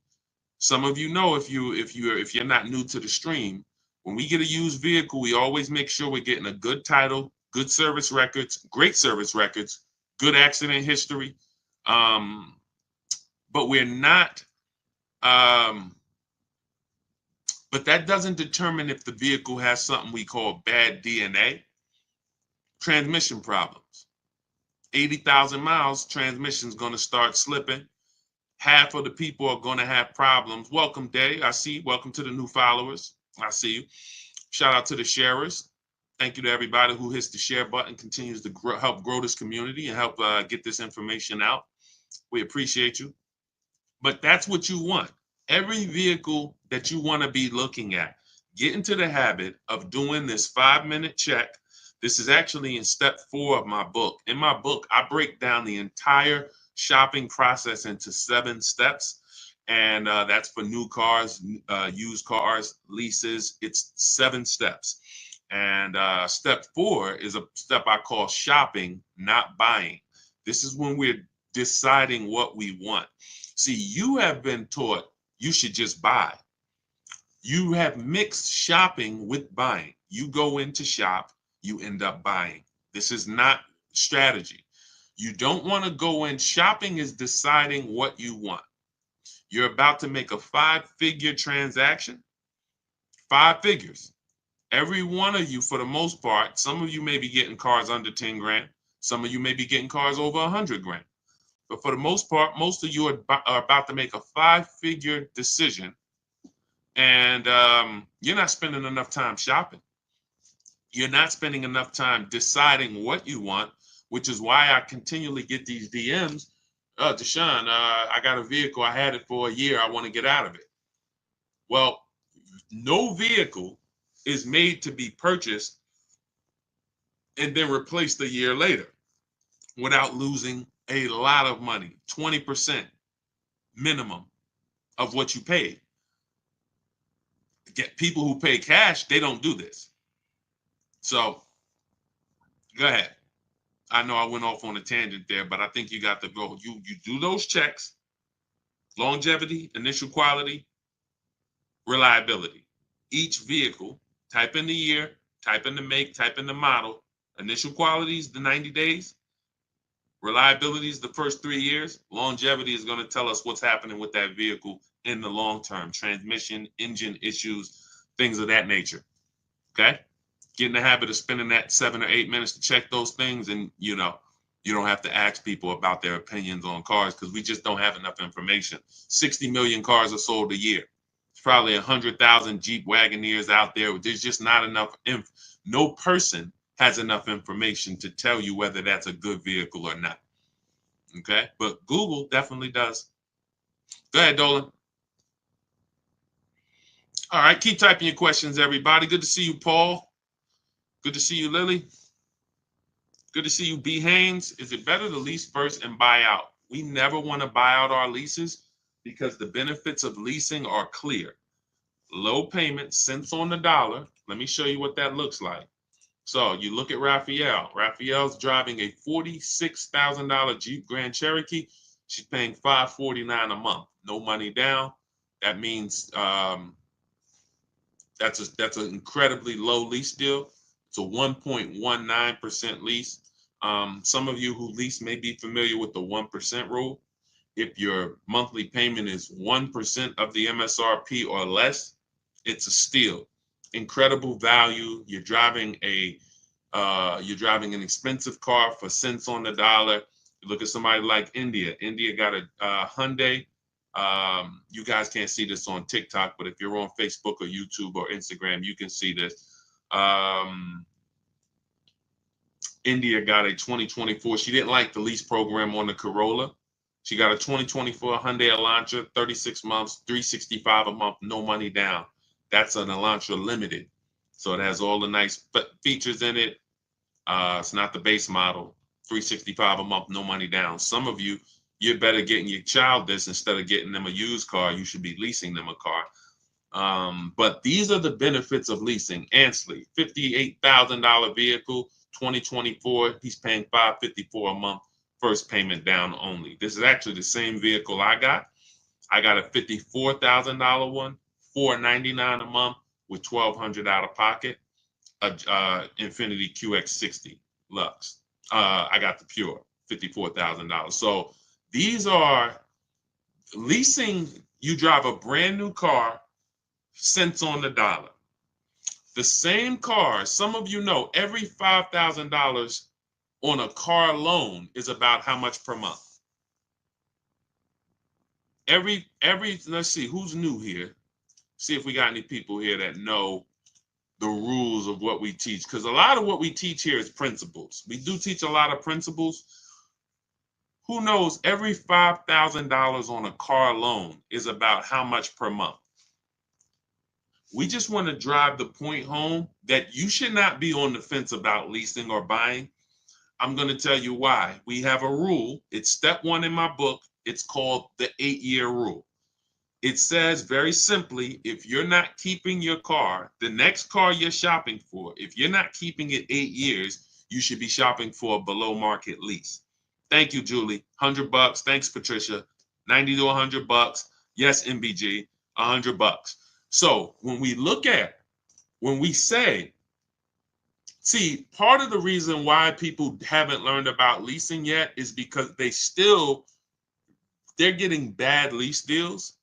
They're looking at these commercials. They don't know about below market leases that me and my people get. And they're judging those lease deals compared to a purchase. And that's why they're not leasing. So when you look at somebody like Ansley, this $58,000 vehicle, he's leasing it for $554. To purchase this same vehicle on a 5-year loan, he would need, thanks, Lori, I appreciate it. On a 5-year loan with no money down, he's looking at about an $1,100 payment or $1,200 on a 5-year loan. $58,000 vehicle, $1,200 a month all day long. We're not even factoring in tax, but you know, he could have got a discount. Let's just say that's an $1,100 to $1,200 payment. There are people driving the same vehicle, no money down, $58,000 cars, they're paying $1,100 a month. Maybe they took a 6-year loan, or God forbid, a 7-year loan, because that's what people who can't afford they can't afford some of these monthly payments for these cars they're buying, and they just take the loan longer. Just give me a 7-year loan. Give me an 8-year loan. Some of you might not even know how long the loan is. That is a problem. That is a problem. Because what they're trying to get you to do is make bad decisions based on affordability. I see you. Thank you for double tapping the screen. Every time you hear something you like on TikTok, just double tap and y'all continue to see those likes go up. And TikTok lets everyone on TikTok know we're talking serious business over here, brings more people over. So thank you to everybody who's double tapping that screen. We appreciate you. But this is not even close. Leasing versus purchasing is not even close. Look at India's deal again. This Hyundai Sonata Limited. If that's a $30,000 vehicle, close to, let's say it's a $28,000 vehicle, that's a $500, almost $600 a month payment for 5 years. So when she's paying $349 a month, these are real differences. Real differences. So that's why we don't go. And now, again, to wrap up the answer to your question, see, you'd have to be switching. See, leasing is so good. You'd have to be switching your entire ownership philosophy to stop leasing and to buy out your lease, which is buying a used car. That's all you're doing. Whenever you lease, you're buying a used car. The only difference is it's your car. It's no different. When people would come into the store, when I worked at Mercedes, they would buy their lease out, or General Motors. They buy their lease out, and then we put the new plate on for them. They're not even excited. They just signed up for a 5 or 6 year deal, 5 or 6 year loan on a car they've already had for 3 years. They've already been paying on it for 3 years, and now they're signing up for another 5 or 6 year loan. What's the total? If you leased a car for 3 years, then you bought the car on a 6 year loan, how many years is that? This is why this doesn't make sense. You leased it for 3, and plenty of people around the country are doing this. They lease their cars for 3. We never do 4 year loans, 4 year leases. Never take a 4 year lease. You're paying too much for a vehicle you're giving back. But once you lease it, you go and you buy that vehicle. You just went from driving a brand new vehicle, cents on the dollar, like Jen, like Rosalie, like Zafrina, like Teddy, all of these people who are driving brand new vehicles, but they're not keeping them 8 years. So they're not tying up their money in them. They're not tying up their money in them. You go from driving brand new vehicles, paying cents on the dollar, to buying a used car. It's a different philosophy. That's why it's about, what are your reasons for buying your lease out? What I see is people just don't want to shop. People say, oh, my lease is up in 2 months. I'm just gonna buy it out because I don't feel like doing the whole dealership thing. That's not a reason. That's not a good reason to make a bad financial decision. I'm going to buy, and some of you buying your leases out, you're not even checking to see if this is a good price.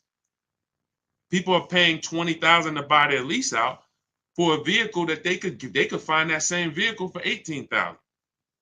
Or they're going over their lease mileage and then buying the vehicle out because they went over their lease mileage. These are all incorrect things. Choose your mileage wisely. Don't buy the lease. When your lease is up, you go get another lease.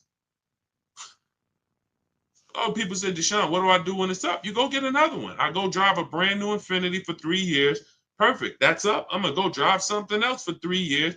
And that's what I'm going to do. I'm driving brand new vehicles. They're always under warranty. I'm paying super low payments. I get to keep lots of cash flow in my house because my car payments are low. We've never had a $700,000, $800,000, $900,000 car payment.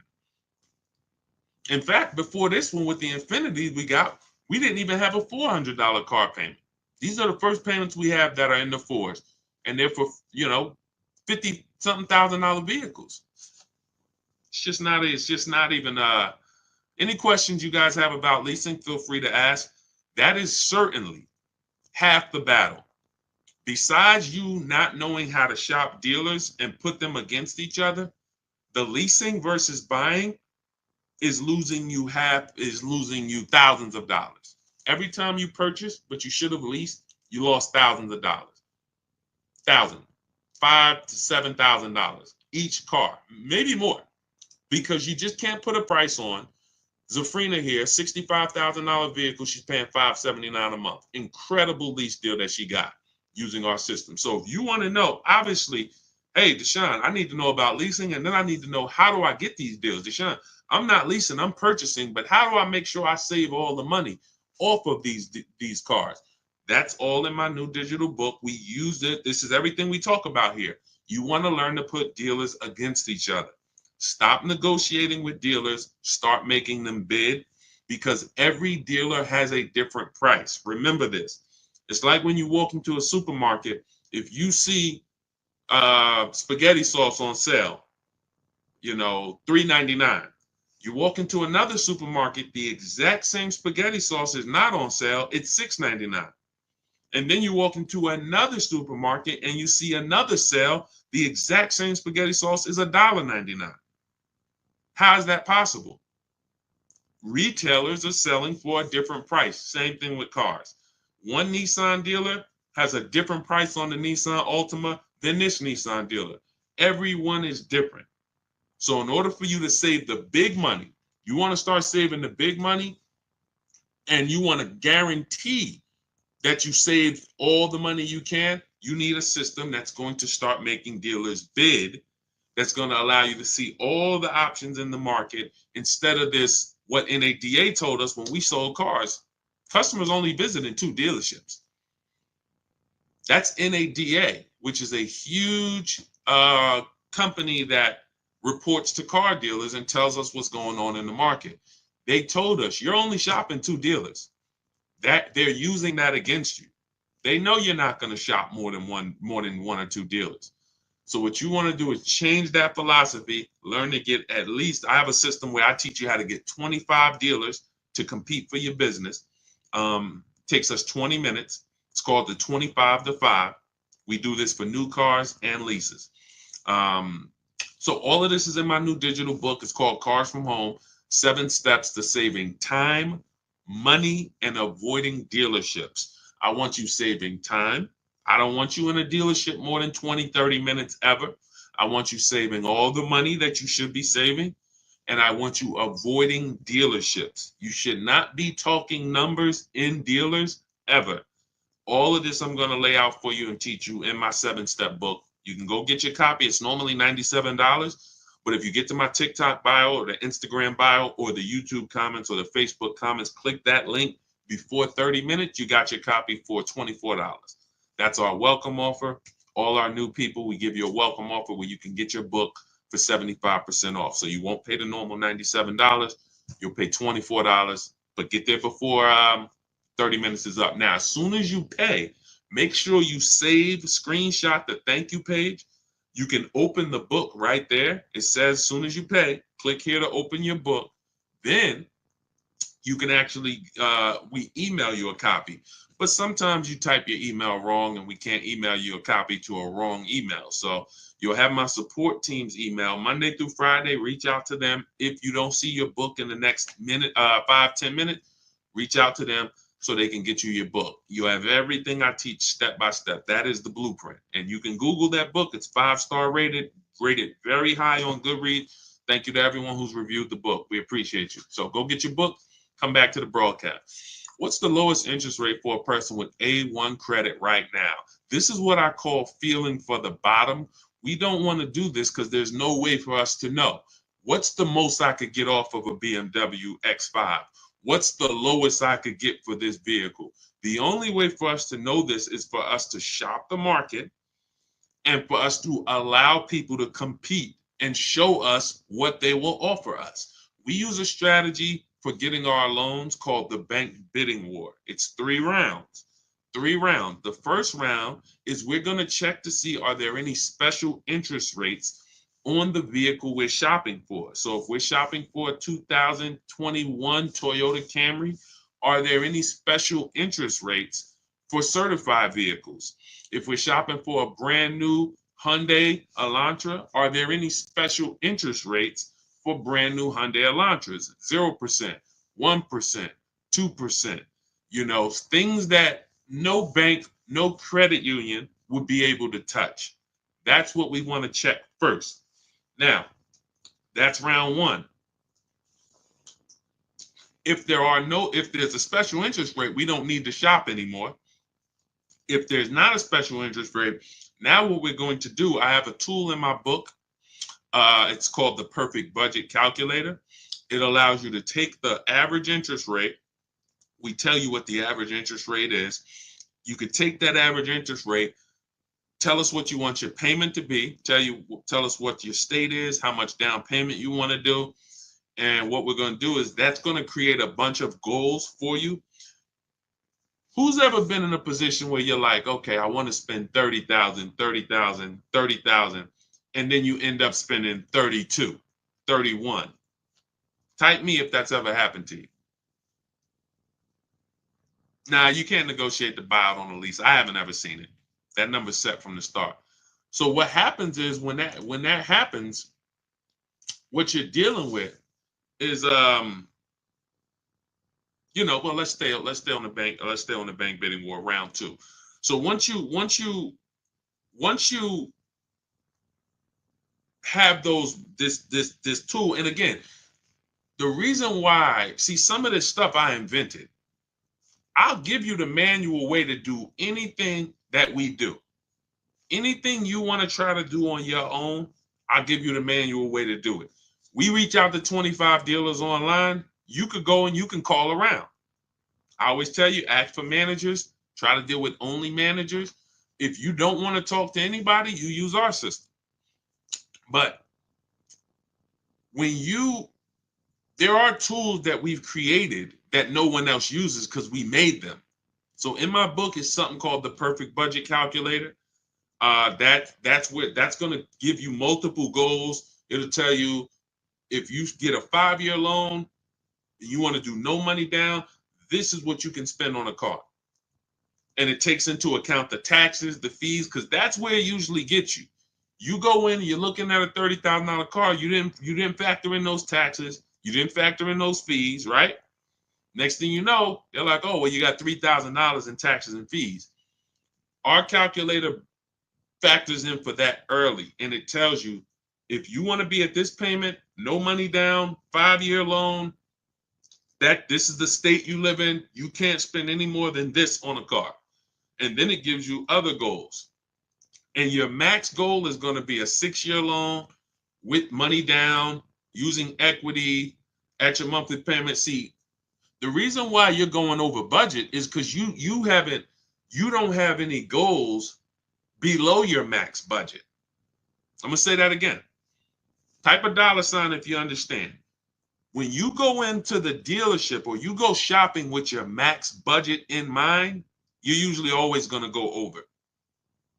What you need is multiple goals below your max. Once you have multiple goals below your max, now you can actually go in and start to look, can I find a vehicle for $23,000? Nope, I can't. All right, then I got to go up. Can I find something for $27,000? Nope, I can't. $28,000. Now your max budget might be $31,200, but we're not going there yet. And that's how you want to raise your budget. You never want a car salesman raising your budget for you. You want to raise your own budget. And in order for you to do that, you have had to set it. So I created it's called the Perfect Budget Calculator for those of you who are buying, purchasing cars. You plug that in, it's going to be your best friend. Now I have lease calculators and calculators we use for leases, calculators we use for used cars. But this is the stuff that when I say I want this book to be the most valuable book you own, top 3 most valuable books you own, I mean it. Those calculators alone are worth the price of admission to get your book. Okay, but we always, so once you find your vehicle, now we remember this. Never let anyone access your credit with a hard pull before you find your car. Welcome, Ray-Bans. Welcome, Janet. I shout out to the new followers. Thanks, Lori. Never let anybody run your credit with a hard pull before you have found your car. Once your credit is accessed with a hard pull, there's something called the rate window. The credit bureaus allow you to shop competitors. You can call, once you make your deal, you can call Bank of America and say, hey, give me an offer. Navy Federal, give me an offer. Chase, give me an offer. TD, give me an offer. You can let all these people run your credit. And at the end of the rate window period, it takes us 2 days to do it. it's going to have the same effect on your credit score as one hard inquiry. So when you go out and you find your car, you make your best deal, don't take the car. Don't say, oh, you want to take it today? No, there's a couple reasons you don't want to do that. First of all, especially if you have marginal credit. Sometimes the loan doesn't get funded. You got to bring the car back. But the real reason is if you're getting a loan, you want time to come home and shop your interest rates. That's the real reason. Put the car on hold. If you're not home already, you want to be home shopping interest rates. Or you're just going to buy the car and you'll always wonder, could I have gotten a better interest rate? It never goes away. I could ask you 3 years down the road, hey, you think you could have got a better interest rate on that? I don't know, man, probably. But when you had 10, 15, 20 banks competing, who understands that you're not going to have that thought? You're not going to have that buyer's remorse. Hey, you think you could have got a better loan? Nah, man, I had 20 banks look at my credit. No, and then I gave the dealers banks a chance to see if they could beat it. I got the best rate. You see what I'm saying? You want to guarantee. That's the difference. When you use what we're teaching you, you'll be able to guarantee that you paid the lowest amount for a car. Guarantee that you got the most amount for your trade-in. Guarantee that you got the lowest interest rate on your loan. Y'all, does that make sense? Type dollar signs if that makes sense.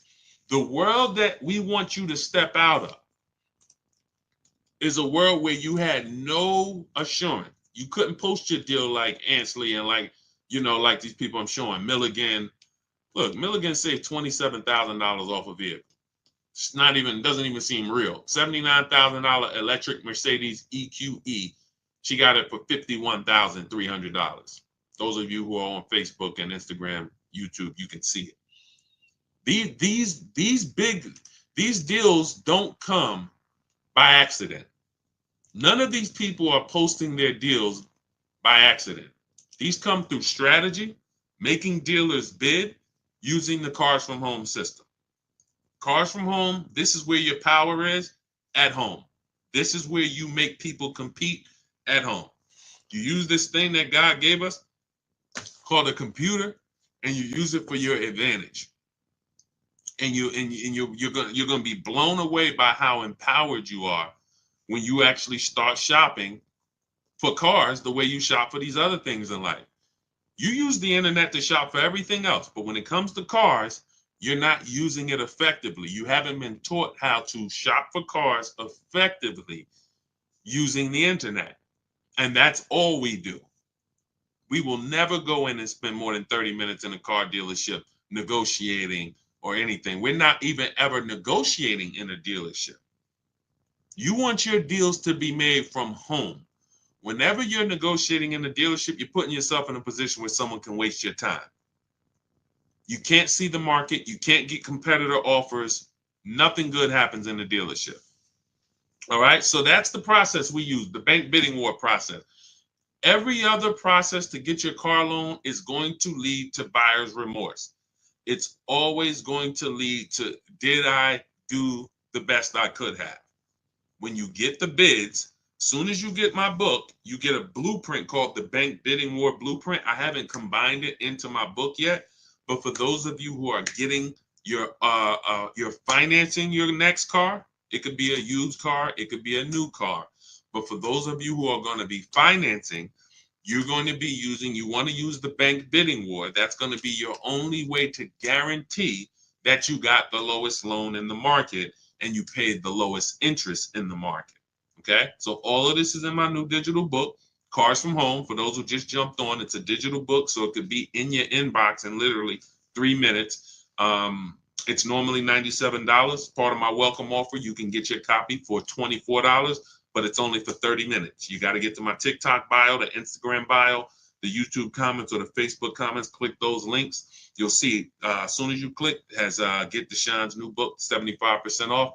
As long as that timer hasn't hit 0, you got yours for $24. Once the 30-minute timer hits 0, the price does go back up to $97. And it's worth every penny. You can Google the book. You can read about it on Goodreads. You can see all the people who've reviewed it. But as part of my welcome offer, I would like you to, $24 is better than 97. So go grab your book, come back to the broadcast. As soon as you get your book, make sure you screenshot the thank you page. That has my support team's email. Some of you, you're typing very fast. You don't realize you type your email wrong. We can't email your book to an incorrect email. So Monday through Friday, you can always reach out to my support team if the book is not there in the next 5 to 10 minutes, and they'll get you your book. Make sure you check your spam too. Sometimes it does go to spam. And lastly, for those of you who want to work directly with me, if you qualify, we have a button that you can press in those links that says Shop with Deshone, and you can see if you qualify to shop for us to shop together. I've been shopping with people all around the country since 2021. So you can go to those same links. You see me sharing a lot. You see me sharing a lot of people in my Facebook group. It's the same system. It's just everyone learns different. Some people like a do-it-yourself system. Give me the do-it-yourself, Deshone. I'm going to follow the blueprint. That's my book. Some people like a done-with-you solution. You want a group of people. We have 2,000 people that came before you, 1,500, 1,600 people in our Facebook group, coaching by me. If you want to learn that way, videos instead of the book, you'll be able to watch 3 to 5 minute videos that I made. You can click that button that says Shop with Deshone. But again, everyone won't qualify for that program. But I don't care how you get it, just get it. I don't care how you pay less than everyone for cars, just pay less than everyone for cars. That's all that matters to me. That's why we make the information. We put it everywhere. Get in where you fit it. Go ahead, Dolan.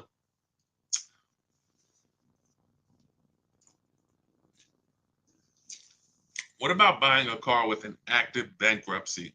As far as I know, I'm not an expert on credit, but as far as I know, you're going to have to wait for the bankruptcy to be discharged.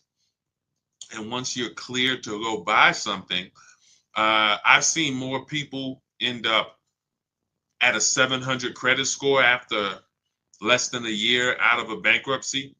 I've seen a lot of people get to work. You should follow somebody by the name of Shonda Martin. Shonda, Shonda Martin. Her pages are Road to 750 Plus. She's all over YouTube, Facebook, Instagram, TikTok. Road to 750 Plus. And what she does is she gives these insiders. She's just like me, except with credit, because she has the tools you'll need to get yourself to a great credit score fresh out of this bankruptcy. But I have seen people who came out of bankruptcy and they had a 700 score like within a year. If you're doing the right things, you can literally rebuild your score to a 700 very quickly. But I wouldn't know how to.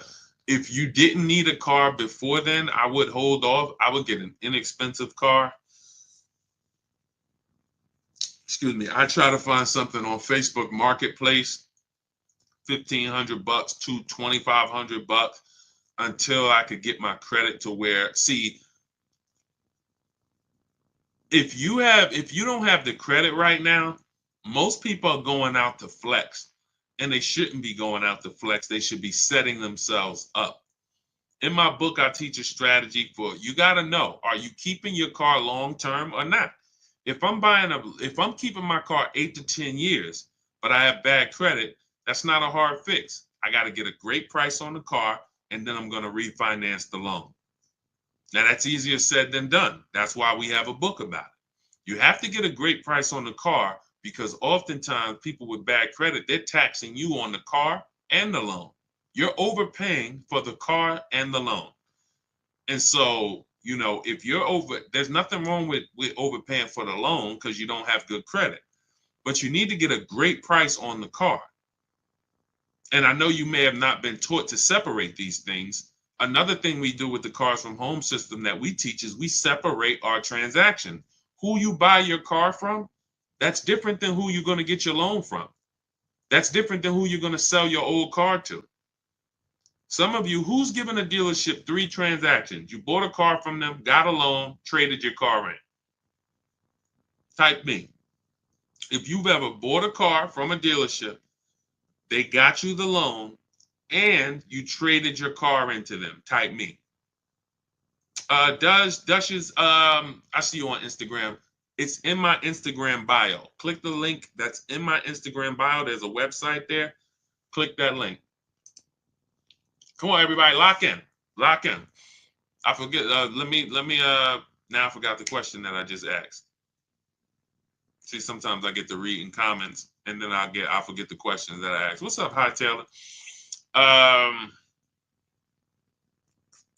Okay, we're talking about separate. Okay, yes. If you guys have, so who's bought a car, traded in a car, and got a loan from the dealership? Let's see, who's going to be honest?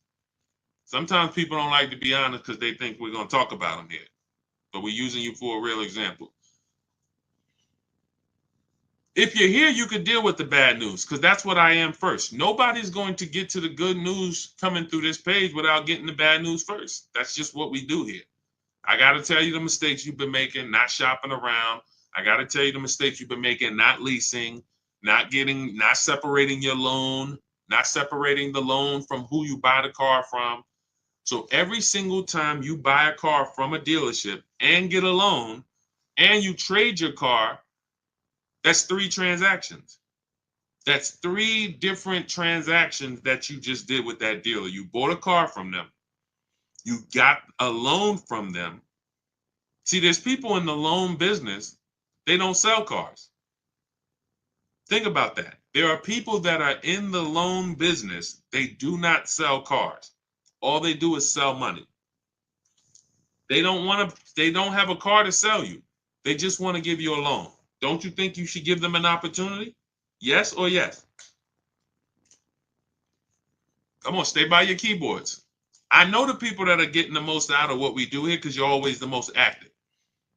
Some of you can't always type, but some of you who are active, I know you get the most out of what we do here. So when you look at there's companies that only want to give you a loan. We need to get their offers. Now, the third transaction is for those of you who've traded in a car. You've traded in a car. We don't trade because when you trade, you can't get bids. We get bids. We don't trade cars. We like to get our car on the market, on the online market, see companies like CarMax, Driveway, Carvana, AutoNation, Car Guru. These companies will write a check for our car, cut us a check the same day. So those of you who are just going into the dealer saying, hey, what will you give me for my old car? You're losing thousands of dollars. You're not putting your car on the open market where the buyers are. This isn't private party sales. This isn't Facebook Marketplace. These are companies that come, look at the car, inspect it, they go and cut a check. This is what we need to be doing. This is why we make the big money. Where's Michelle's deal? Michelle, and then you could always give the dealer a chance to match it. Where's Michelle's deal? $12,000. Look, $12,000 she was getting from Carvana. She was going to sell her car to Carvana. She ended up making a deal on her Honda Pilot, $597 a month, no money down. Look, and the dealer ended up matching the $12,000 equity. There's nothing wrong with that. Once you get the number from Carvana or Driveway or CarMax or Kelly's Blue Book Instant Cash Offer, we always give the dealer a chance to match it or beat it, but we have to come in with a number. Same thing with the bank bidding war. When we getting our loan, we always get a loan. We give the dealer a chance to beat the loan, but we have to have an offer. Everything that you want to be buying when it comes to your car, you want multiple offers. My 2 favorite words. I love them. I'll put them on a shirt if I could. Multiple offers is how you save the big money without even trying. I got $8,000 off this Infinity truck it took me 90 minutes to do. I went and picked up the vehicle weekend before last. It's easy. Because I'm sitting here, I'm talking to 25 Infinity dealers by email, not by phone. So you don't have to worry about, oh man, Deshone, you're going to teach us what to say. No, I'm going to teach you how to type. Once you learn how to type, you don't have to worry about what to say because you're just going to use my templates. I have all the emails written. I got all the templates written. You know, all it is just knowing what to say when dealers ask you, hey, when can you come in? When can I get you on the phone? Hey, we only are in person. You know, all the stuff that dealers are going to ask you, that's what my scripts are. Hey, we don't do quotes online. All of this stuff. I know because I used to work. I used to have to send those same emails out.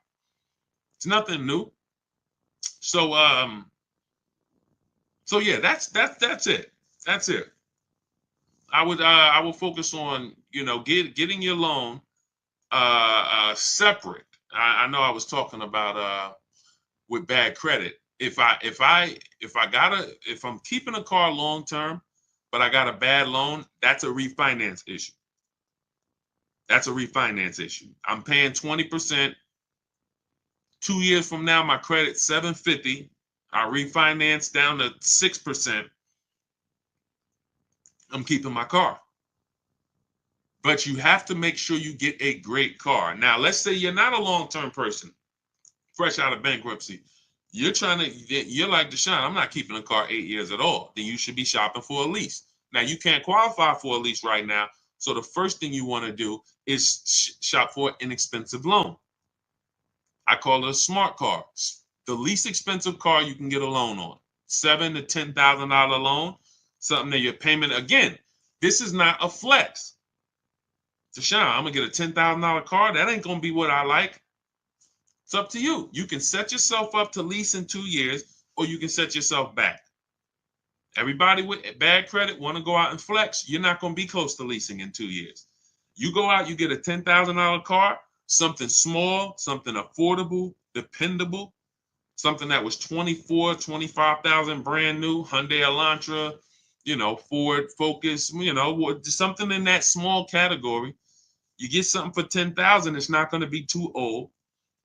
You pay that payment for 2 years, you flip into a lease. Fix your credit. It's easy to fix your credit when your car payment is $250 a month. You go and get that expensive Dodge Charger you want, you're going to spend $650 a month for it. Your credit ain't getting fixed. Same money that you could have been putting into fixing your credit is now going into your car and insurance. That's why if you can't get a lease, if you can't qualify for a lease, you should be getting an inexpensive car, $10,000 loan, get something small, dependable, build up a solid payment history for 2 years, and then you trading out of that into a lease. Don't need a car right now. Do you think interest rates will come down soon? You know, Juliana, it's no way for us to tell. That's why we just want to make sure we're shopping lots of banks, because we don't know what the bottom is when it comes to interest rates. So I of course I hope, but until I hope interest rates come down, but even when they do, we still need to be shopping.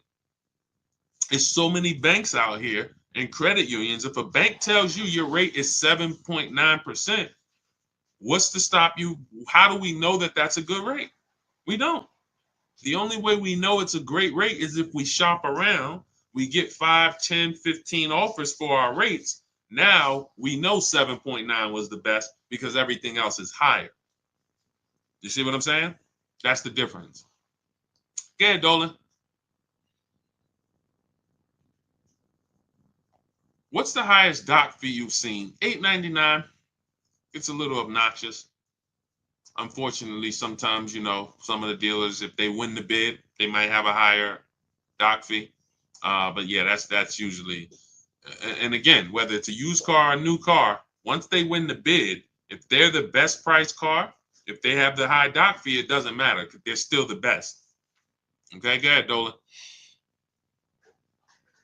Do I look to a bank or credit union for my loan? We kind of went over that with the bank bidding war process. You should watch this over again. We use a process. Thanks, New York Gal. Appreciate it. We use a process called the bank bidding war, where we let multiple banks and credit unions compete for our loan. Okay. And we shop in a way where the credit unions allow us to do that. I mean, the credit bureaus allow us to do this. Can you negotiate the buyout on a lease? I haven't seen it. Usually, see, because that has nothing. This is what I tell you: when who's had a dealership call you and say, "Come, bring your lease back early. We'll get you out of it." Who's had a deal? Who's had a dealer? Who's getting calls or emails or letters saying, "Hey, come on in. We'll get you out of your lease early." Who's getting those letters or calls? Let's go. Type fast. If you're getting those calls, this is why. Okay? They're predictable. They're predictable. It's always when people tell you they're getting you out of your lease early, it's not even between them. It's between you and the bank. You owe the bank a certain amount of money. In order for them to get you out of the lease early, they have to pay off that money. It's that simple. If they're trying to get you out of that lease early, but they're not paying off that loan, what they're doing is they're rolling over the remaining balance to your new car. So let's say you got 4 payments left on your lease. You go into a dealership, they get you out of it, you go into another lease. Whatever your new lease payment is, if you didn't have those 4 payments, it would have been lower. So you might say, Deshone, but I could afford it. It's $500 a month. But if you didn't have those 4 payments, it would have been $425 a month. Those 4 payments are in the new car. And what they depend on is the fact you're desperate and you're not going to see those numbers and you're not going to care about it. But the fact is, when you roll out of your lease early and you say, all right, well, I got 6 payments left. I'm just going to go in and get out of this thing. That money does not disappear. And the worst part about it is your next 3-year lease, you're actually you're paying for that old vehicle in the new one. So you're driving this new car around, but some of it is your old car that that balance, those 4 payments that you had to roll over. So that's why we're not big on getting out early unless it's a penalty we're trying to avoid. Then we'll consider getting out early. But that's between us and the bank. It's not the dealership. The dealership knows nothing about the car and it's the bank's car. That's why when they say, oh, we'll get you out, they're lying to you because it doesn't even belong to them. The car belongs to the bank. And most times, again, like I said, they just want you to come in, so they'll roll these over. That's why we do an equity assessment ourselves. Step 2 in my book. First step is we need to decide whether we're buying versus or leasing. That's the 8-year rule. It's very simple. Are you keeping the next car 8 to 10 years? Yes, you buy. No, Deshone, definitely not. Then we should be shopping for a lease. A below market lease, not a regular lease. So once you make that, second thing we do is equity assessment. What is an equity assessment? We need to find out the most money we can get for our current car or our current lease. Who didn't know you could sell a lease? Who didn't know you could sell a lease? We've been doing this for 3 years. Some of you have low mileage cars. You drive a very low mileage. You may have equity. $3,000, $4,000, $5,000. During the pandemic, we were helping people make $7,000 to $10,000 selling their leases. It was unbelievable. That's over. But there are still some people who have vehicles with high resale values and have vehicles with low miles that they're selling their leases. But this is what we do. We do an equity assessment ourselves. We don't let a dealer tell us anything. The dealer says my vehicle is worth this. No, we don't believe that. Like, what if they're lying? Oh, yeah, I didn't think about that. We do. So we need to verify what we can get. When you look and you do your own equity assessment, which I'll teach you how to do, takes 20 minutes. You get these 6 offers. You can see, wow, I see I could buy my lease for $20,000. Somebody wants to pay me $22,000. That means I could get out. You don't need a dealership to tell you, oh, because some of you are going to see, wait a minute, It don't look like I could get out my lease early, Deshone. I says I owe 20, but I'm only getting offers at 18, but I owe 20. Yeah, that means you got to stay in it until the end. You can't break the contract. Oh, so what if I call the dealer? If you call the dealer, they're going to put you on a car. It's not even a question. A dealer is never going to say we can't put you on a car unless it's a negative equity, too much negative equity, or credit is way too bad. But a dealer, thanks New York Gal, a dealer is never going to say, nah, this is not that's why I got in trouble every now and then, because I used to tell people, hey, give it a second, wait, let's talk in 2 months. And they used to say to me, why'd you let them leave? I'm like, listen, I think we can make a better deal for them in 2 months. Yeah, we could force something now, but why do we force it now?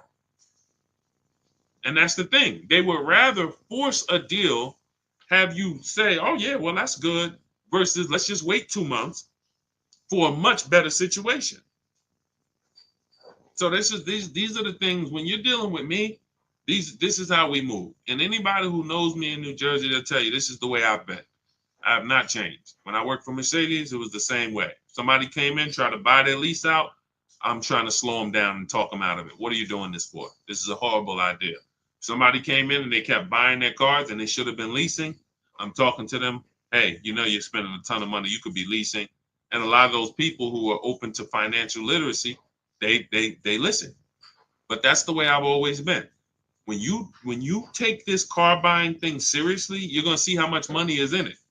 The people who don't take it seriously, you don't know how much money you're losing. You don't know you're losing 5-10 grand every single transaction. You don't take it seriously. But there's no way you're gonna get the results that we get. Danielle, Greg, 1% lease. Bonita, during the pandemic, $600 a month on a Kia Telluride. People was paying $800 a month for these during the pandemic. Look, $54,000 BMW 690. Sean's $20,000 discount off his F-150 Lightning. These are the things these things don't happen by accident. So those of you who are like, Deshone, I don't want to remember all of this. You went over a lot. I know I'm not going to remember all of this. Grab the book, grab your blueprint. That's my copy. That's Cars from Home, my new digital book, 7 steps to saving time, money, and avoiding dealerships. Cars from Home, 7 steps to saving time, money, and avoiding dealerships. You don't have to remember any of this. You'll have everything in a step-by-step format. First step is the most important question. It's the 8-year rule. As soon as you open the book, the first thing you are trying to decide whenever you buy or lease a car is 8-year rule. Am I keeping it 8 years or not? If I'm not keeping it 8 years, I'm shopping for a lease. It's just too cheap. The prices of these leases that we are getting are too cheap. Nobody can compete with, no buyer can compete. I don't care if you buy used, I don't care if you buy new, you cannot compete with below market lease deals in the short term. In the 8 years, you'll win. Once you get to 8 years, yes, you won. You paid all of that money, paid off your car. Now the depreciation is cooled off, you won. But in the short term, the leasing person is always going to win. Always going to win. Ansley, $554 a month, $58,000 car. He's winning. A person who's purchasing this vehicle is spending $1,200, $1,100. Even if they bought a used one, they're still spending $800. You see what I'm saying? So step 1 is always the leasing versus buying question. Thanks, New York Gal. Appreciate you. Step 2, equity assessment. For those of you who have a vehicle that you'll be replacing or a lease that's gonna be expiring, we have to do an equity assessment on that. See how much money, can we pull any money out of it? Is there any equity? Then we move into deal-focused budgeting. How do we know a deal? How do we know a deal when it appears? Then we move into shopping, not buying. This is when we do our test drives. This is when we decide what we want. Many of you, you're not spending enough time deciding what you want. You're letting people rush you to make a $50,000 decision. This is not what we do. Step 5, we move into the market. We start getting offers. If you're buying a used car, I'm going to show you how to use my marketplace strategy, where you see the entire market within 100, 150 miles of you, and you're going to narrow it down based on title history, service records, accident history. I'm going to show you how to get the original price of the car, We do that in a couple different ways. You need the original price so you can see what's in the car, and so you can see how much discount you're getting off the original price. This is our used car strategy. That's all in there step by step. Step 6 is paperwork. Step 7 is delivery. By the time you get to step 7 in my book, I'm congratulating you on delivery. Either they're delivering the car to you or you're about to go pick it up. That's how it is. And it's in there for leasing, purchasing, new cars, used cars, high mileage drivers. It's all in there. And you can get your copy. It's normally $97. You can get your copy for $24 as part of my welcome offer, but it's only for 30 minutes. So you can go to my TikTok bio, my Instagram bio, the YouTube comments, or the Facebook comments. I have a link there for you. Click that to activate your 75% off.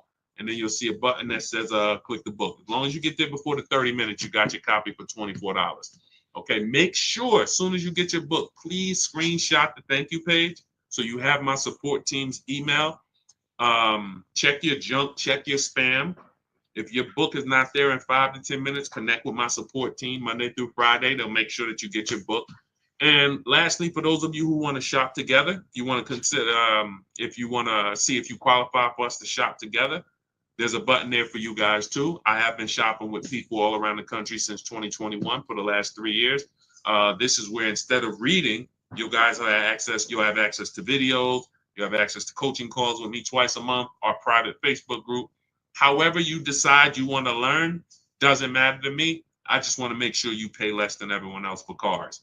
So watch the free streams, watch the free videos, get the blueprint, join the course. It doesn't matter. Just make sure you are applying what you are learning so that when you get your cars, you're proud to send me the deals. I want you to feel proud sending me the numbers. And the only way you're going to do that is to shop the market. Okay? Confidence comes from shopping the market. Every single car you're getting, you should be getting at least 5 to 7 offers minimum. Okay? And that's what we want you to do. That's how you save the big money. My Dukes, the book is in the TikTok bio.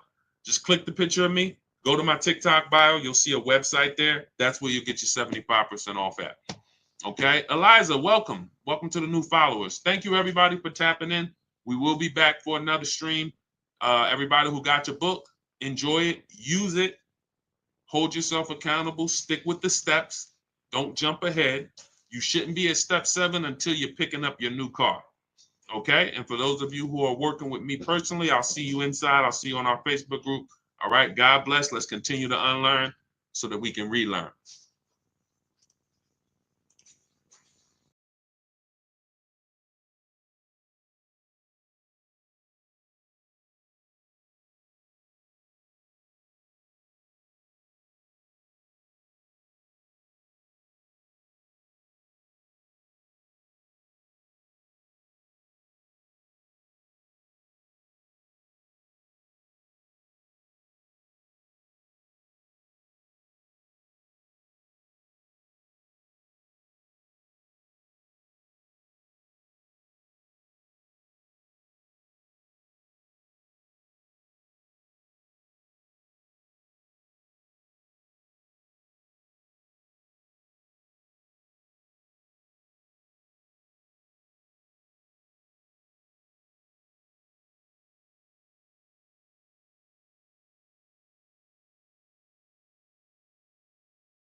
In 1 second, there we go. All right, let's talk about how we're going to get cars for less than other people are paying them. We are live. My name is Deshone. I'm publicly known as Deshone, the Auto Advisor. I want you to start typing your car shopping questions. Any questions you have about buying, about leasing, about getting good prices, quality, type them below. We'll get to as many questions as we can in the next hour. What's up, They Love Lady B? Good to see you. Welcome to the new followers. Shout out to the sharers. Everybody who shares this broadcast, thank you. We appreciate you. Start typing your questions in, and we'll get to as many as we can. I spent 14 years in the car business. For those who don't know me, I've been on the internet teaching since 2021. We've helped thousands of people around the country pay less than what everyone else is paying for cars. That's the name of the game. That's the only thing that's important. Okay. All right. I see we got a couple questions coming in from TikTok. You guys can, Dolan, you can start bringing some of these questions in. Everybody, no matter what platform you're on, type your questions. We usually like to get to questions early because the more longer we stay on, the more questions come. And now, we can't always get to your questions. So is Nissan going out of business? I haven't heard that. Let's see. I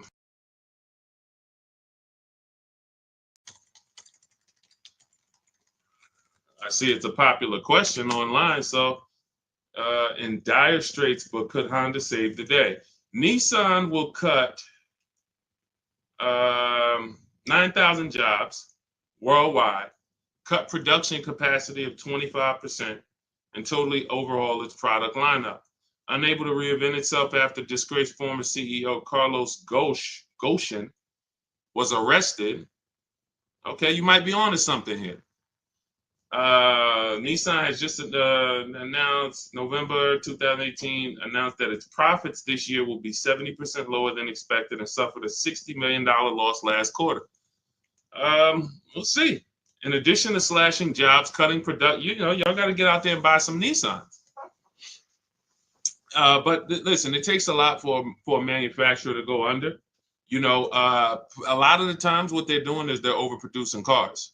They're just making way too many cars for the amount of sales they have, and then they end up having to subsidize and give them away, rebates, incentives, low interest financing, and they end up, I guess, netting a loss when they do this stuff. So, they're going to go down. Remember the days, who remembers you used to walk into a car dealership, it was 200 cars in the back. When I worked at Mercedes, we literally, almost every deal I worked at, whether it was GM, or whether even the Lexus deal, I worked at a Lexus dealer for a couple months, and it just always had like 200 cars. Who remembers that? I don't go into dealerships to buy cars now, so I don't know what their inventory looks like. But this is more reason why you guys need to learn how to negotiate from home and start to put dealers against each other, because they are going to use this against you. When you walk into that dealership, they're going to use the fact that production is low. That's why when we're home, we're talking to 25 dealers. It doesn't matter what one dealer says. So no matter what dealers go out of business, no matter what, the name of the game is staying home, putting dealers against each other so that you pay the best price. I don't care about anything else. I don't care if it's 20 dealers in the country or 2,000. I'm calling the 20. We're putting them against each other, and we're going to find out which of the 20 is going to sell the car for the lowest price. That's the name of the game. Nothing else matters. Okay? Nothing else matters. Everything, and for those of you who watch the streams, you watch my free videos all over social media, if you want the exact blueprint, everything that I teach step by step, that is my new digital book. It's called Cars from Home, 7 Steps to Saving Time, Money, and Avoiding Dealerships. So you're going to have an entire 7-step system for getting below market leases, purchases, new cars, used cars from home. You're doing 90% of the work from home. We only need to be in dealers to test drive. We only need to be in dealers to pick up. We are not negotiating from the deal inside the dealership. So if you want the exact blueprint, that's my new book. You can see it's rated very high online. Thank you to everyone who's reviewed the book. You can get a copy. It's normally $97, but as part of my welcome offer, for 30 minutes, you can get a copy for 75% off, which is $24. So go to my TikTok bio, my Instagram bio, the YouTube comments or the Facebook comments, click those links, and then grab your book at 75% off. And you'll just have everything I teach step by step for putting these dealers and banks against each other. Okay, go ahead, Dolan, shoot the next question up. Keep typing your questions, everybody. Let's get to as many as we can. What's up, Wilfredo? Stephen May, good to see you. See the people checking in on TikTok. Is it better to buy used than new? It's two things. Affordability. Can you get everything you want in a new car, everything you need in a new car, and be under your budget? If so, then you have the option of getting a new one or a used one. You could afford both. Some people can't. Some people say, I need a 3-row SUV. I want it to have leather, remote start, navigation. I want it to be in a luxury class. And I can't get all of that. I can't get everything I want in a new vehicle for my budget. And they end up buying pre-owned. But if you could afford both, then it's really a matter of your values. Do you want, so you guys know, how many years do I teach? Let's see. Listen, everybody go to your keyboards. I want to know how many new people we have on here. If this is your first time on the stream with us, type the number 1. Type the number 1. Okay, Monty said 8. You know the question I'm about to ask the next time, Monty. It's not fair. That's not the question that I'm asking. I'm asking who's new. Ernest, welcome. Shout out to all the new people. Everybody who's new, who's typing a 1. If this is your first time on a car shopping stream with us, type a number 1. Type 1. Rolito, good to see you. Erasmo. I'm sorry, I probably butchered your name. Forgive me. Carmen, welcome. So we have some principles here. Veronica Brown, good to see you, that you might not be familiar with. And one of them is something we call the 8-year rule. The 8-year rule says if you're not buying cars to keep 8 years, you should not be buying cars. You should be shopping for a lease. You're going to pay a lot less as long as you know how to get good lease deals, structure them correctly. So if you are buying your vehicle, then I'm assuming you're keeping it 8 to 10 years. So some of you might say, well, I only buy a new car every 10 years, Deshone. I'm gonna just buy a new one because I don't want to buy it used. That's fine. So this is not the question of new or pre-owned comes down to 2 things: budget and then values. If you could afford both, then ask yourself, do you want to get a great deal on a brand new one, save all the money you can on a brand new one, or do you want to knock 20, 30, 40% off the price, shop for a pre-owned? You're not going to get the latest. You're not going to have the, full warranty, but you will knock 20, 30, 40% off the price. That's a matter of values. Okay? There's no right or wrong there. Okay? Go ahead, Dolan. Let's go, everybody. Keep typing your questions. This is Car Shopping Questions and Answers. I'm your host. I'm known as Deshone, the Auto Advisor. I spent 14 years in the car business, and for the last 3-4 years, I've been online teaching people how to pay less than everyone else for cars, new cars, used cars, and leases. And we do 90% to sometimes 100% of our deals from home. That's why our entire system is called Cars from Home. All right, bad credit. Can I still get a car? I have a full-time job. It's my student loans messing me up. Sure. You just need, so first thing you want to do is separate your transactions. What does that mean? Anytime you buy a car from a dealership, you've done business with them. That's a transaction. Anytime you get a loan from a dealership, that's a transaction. And anytime you sell your old vehicle back to them, you call that trading, but you're actually selling the vehicle back to them. That's a transaction. So in order for you to get a great deal, the first thing you're going to have to do is start separating the parts of your transaction. So we separate those 3. Who we buy our car from is different than who we get our loan from.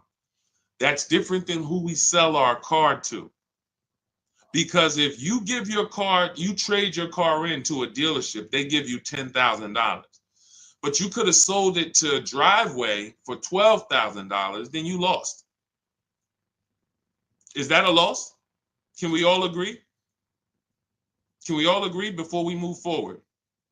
This person's asking, they said they have bad credit. They want to know if they can get a job. If you could have sold your car to a buyer like Driveway for $12,000, but yet you took, lock in, y'all. Come on, y'all know the people who get the most out of what we do here are on their keyboard. They're not eating cereal and watching a bunch of stuff while they're trying to listen to me in the background. You're not going to save thousands of dollars on cars being distracted. So when you going back to the separating of the transactions, if you don't separate your transactions, you can't make sure you got a great deal on each one of them. Hit the like button if y'all understand that. You need to get a great deal on your old car. That means whoever, if there's buyers out there, you need to get the most money for your old car. If you don't get the most money for your old car, you didn't get a great deal because you left some money on the table. If you could have got a 4% interest rate or a 5% interest rate, but you're paying a 6% interest rate or an 8% interest rate, you didn't get a great deal. Hit the like button if y'all understand that. This is okay, I got a great deal on this Honda that I bought. The dealer took off a bunch of money. It was the best offer, but on my loan, I should be paying 5%, but I'm paying 7.9% because I didn't shop around for my loan. I didn't get a great deal. I got a great price on the car. So this is the name of the game. Looking at each part of my transaction, I'm getting a loan. How do I make sure I'm getting the best loan? I need to get bids. You're going to get familiar with that word the more you hang around here. Bids. Bids. See, somebody's asking, 2017 Audi A4, 8.2% APR. Is that good? The only way, see, that's a buyer's remorse question. Unfortunately, and this comes from mixing transactions. If we had shopped for our loan separate, you bought your Audi A4, got a great deal on it, put it on hold. Don't take it home the same day. Who knows, the dealers love to get you. When we sold cars, we wanted you to take it the same day because we didn't want you to change your mind. But at the end of the day, there's some downfalls to you taking a car the same day. You can't shop around for your interest rate. So now you're out here paying 8.24%. How do we know you couldn't have got 6.9? How do we know you couldn't have got 5.9, 7.1? How do we know that? Did you see enough offers for you to know that? See, if you had said to me, I know you didn't because you're asking that question. If somebody says to you, hey, you're paying 8%, is that good? Is that the best? Now, if you say, well, look, I had 8 credit unions, 8 banks, and all the dealers' banks try to compete, 8% was the best. You see the difference? You see the difference? One deal says, hey, I got 10 banks to make me an offer. 8%, 9%, 8.2, 10.1, 11%. 8% was the best. Now we know.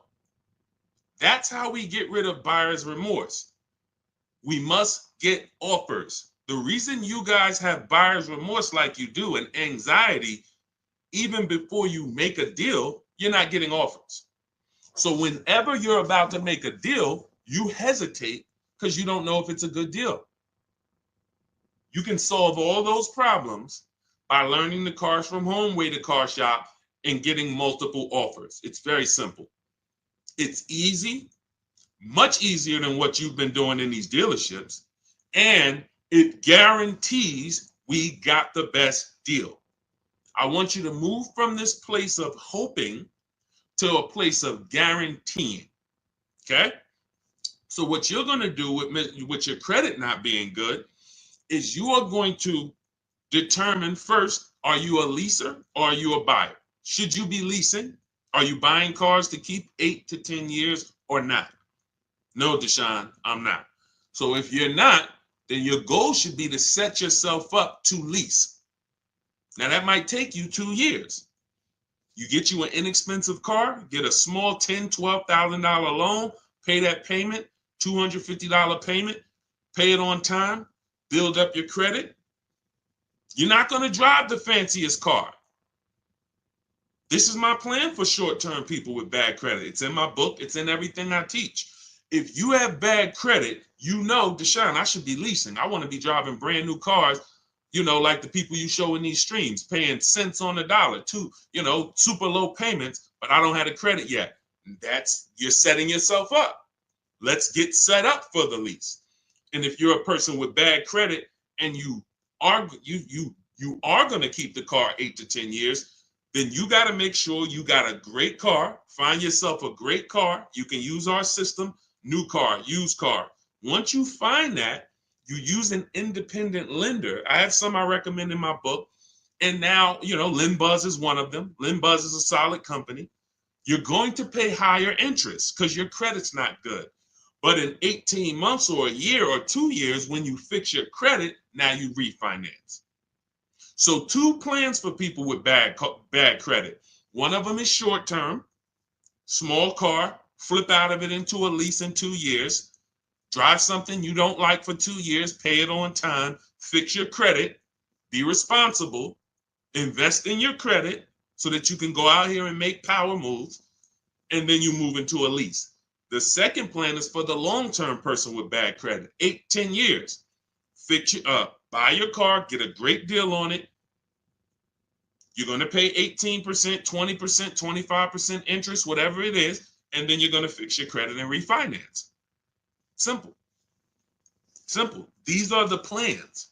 Okay? All of this is in my book. For those of you who like Deshone, there's no way I'm going to remember all of this. You can grab my book. That's the blueprint to everything I teach. It's called Cars from Home, 7 Steps to Saving Time, Money, and Avoiding Dealerships. It's already 5-star rated. You can Google it, and you can get a copy for $97. But if you get there, as part of my welcome offer, you get it for $24, 75% off. So it's normally $97, but you can get yours in my TikTok bio, my Instagram bio, the YouTube comments, and the Facebook comments for $24 for the next 30 minutes. And it'll be in your inbox. You'll have the entire bad credit plan from start to finish to set yourself up.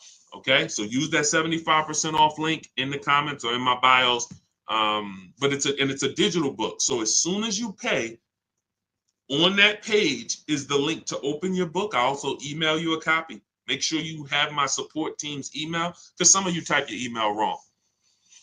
All right, let's go.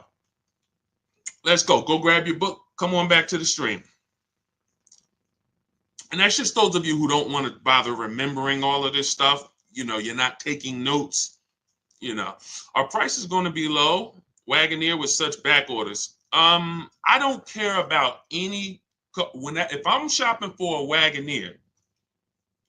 Oh wait, Dolan. What question are we doing? Okay, this is Gangrene Jets. Our price is going to be low. Wagoneer with such back orders. First of all, if I'm shopping for a Wagoneer, my only objective is to connect with 25 dealers. I have a strategy in my book. I'll show you how to do it in 20 minutes. I want to get 5 to 7 offers, and I'm going to see who's going to sell me the vehicle at the lowest price. It's very simple. All of that other stuff is defensive, and you can't control it. I don't care about one dealer's back orders. I don't care if I went to 2 dealers and they told me it's back orders. I want to talk to 25.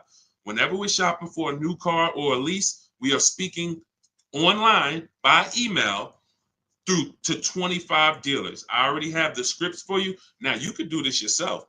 You want to pick up the phone and call around? That's fine. The reason why you must do this is because you're going to see that out of 10 Jeep dealers, 8 of them are overpriced. Their best deal is never going to be the lowest deal in the market. They're not going to go below a certain amount. They would rather sell the car to somebody else. So they'll take whatever they're buying. When they look at you, who's had a car salesman look at them and say, hey, Michelle, hey, this is my best deal. This is our best deal we can do. Coffee head. What's going on? Shout out to the people checking in on TikTok. Who's had a dealer look at them and say, this is my best deal? And you sit there and you wonder, are they telling the truth or not, right? Here's how we know. And in fact, there's no way to know, but here's what we do. We have other dealers' best offers too. Very important. This dealer's best offer is different than another Jeep dealer's best offer. It's similar. I've been using this analogy lately about an item in a supermarket. You walk into you get some spaghetti sauce, $6.99. It's not on sale. You go to another store, right? That same spaghetti sauce, identical spaghetti sauce, is $4.99. You go into another supermarket, right? Same exact product is on sale for $2.99, right? If you get that, hit the like button. If you get that and you're on TikTok, double tap the screen. See, if I can get that principle to lock in, because there's still people that don't know, dealers sell cars for different prices. There's still dealers that say, oh, I mean, there's still people that say, you might be one of them. Man, I went to Nissan. They gave me an offer, man. Nissan is expensive. No, that Nissan deal is expensive. Come on, y'all. I don't see enough dollar signs up. Let me know. Or if you are getting this, hit the like button, type dollar signs if you're getting what I'm telling you. You have to see cars as cookie cutter. Dealers want you to fall in love with one car. Look at this black Honda Accord. Oh, it's this nice black Honda Accord at the dealership up the street. There's 1,000 of them. When you start seeing, wait, this same black Honda Accord that you have, there's tons of other dealers that have it. Now you're on your way to start saving money. Now you're on your way to start saving money.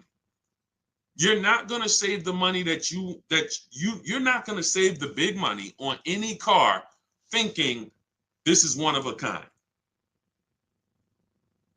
It's just not going to happen because they've gotten you to think that we're the only ones who have this car. There's not a lot of them out there. There's only 2 out there. This might be the only one. That's what they want you thinking. You're not going to shop competitors and you're going to pay whatever they tell you to pay. Not realizing that their competitors would sell you that same exact car for $3,000 less. Let me show you the difference in offers so you can get an idea of how big of a difference there are between great offers and bad offers. So let's look at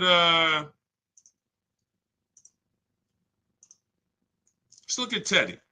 Teddy's always a good deal because it's a what I love about Teddy is there's a $300, wait, not 856, 956, 1056, 1123. So from Teddy got a BMW from his best offer of $856 a month, no money down, $73,000 vehicle, to his worst offer is $1123 a month, no money down. Same vehicle. Look at this. The highest offer he got was $1123. His best offer was $856. Same exact car. He's talking to multiple BMW dealers the same way I want you shopping multiple dealers from home. And he sees, wait a minute, this dealer's giving me $856. This dealer's giving me $9. His local dealer gave him $986. Look. My local dealer came in at $986 and even told me in an email, look, even told him in an email, this is the stuff some of you be believing. He didn't think I'd find a better deal out there. His local dealer, local BMW dealer close to him, he probably went there to test drive the car, probably was looking at the car for months. Oh, one day I'm going to come back, man, I'm going to get that car right from this dealer. That dealer, $986 a month. Told him, nah, I don't think you're going to find a better deal out there. Meanwhile, $856 a month is what he closes the deal at. You must shop multiple offers or you're not going to save the big money. You're never going to guarantee it. So I wouldn't say, I don't care when it comes to the Wagoneer, what back order. I don't care if you got a car on order. You might walk into one small dealership and they say, oh, we don't have any. And they're trying to make you think no one has any. No, that's not the way we do it. And again, there's a couple reasons why we reach out to 25 dealers. One, we get the highest chance of getting 5 to 7 offers. You must get 5 to 7 offers so you can see how many are overpriced. And then we get to shop out of all of these dealers' inventories. What's up, OnStar? We get to shop out of all these dealers' inventories. You walk into a dealership, you're looking for a black car. They might not have it. You come back, you're shopping out of 25 dealers. Somebody has a black car, usually more than one person. So that's my thing. I don't believe anything dealer says unless 25 dealers tell me.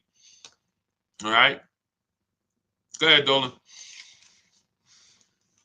And, you know, it's a story that they're selling you guys. Unfortunately, look, as an ex-car salesman, I can tell you this. The name of the game with cars is not you winning. It's making you think you won. That's very important. It's very important for you to distinguish the difference between winning and thinking you won. Winning is you saw all the offers, you had a lot of people competing, you picked the best offer. That's winning. Thinking you won is you didn't see a lot of offers. You went into one dealer, maybe two, and you went and you negotiated. You try to negotiate your way down, and then you just shake hands hoping that you did okay. It's a very big difference. One is anxiety prone, buyer's remorse prone. The other is not. One guarantees you save the most money. The other does not. It's two totally different ways to move. Sean, looking at a 2022 Honda Pilot, should I wait for more leases to be turned back in early 2025? Yes, I always recommend when people are looking for a 1 or 2-year-old used car, you need to realize that dealers are not going to have them yet. Because the way dealers get used cars, they're either going to buy them from auction, which means somebody had to either have the vehicle repoed, or they had to have the vehicle, or they sold the vehicle, which doesn't happen a lot, or they traded the vehicle in, the dealership bought it, or at the end of the lease, a dealership bought it. All of these things don't usually happen in 2 years. You don't typically see a lot of people, because it's a recipe to lose a ton of money, buying cars and then trading them in a year or two. So how would they get these cars? You know, Sean, that's the big deal.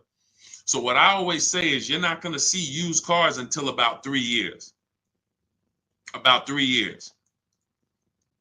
If you're looking for a 2-year-old one, it's going to be very tough for you to find it. So by the time the 2025s really start hitting, which is now, 2025's out.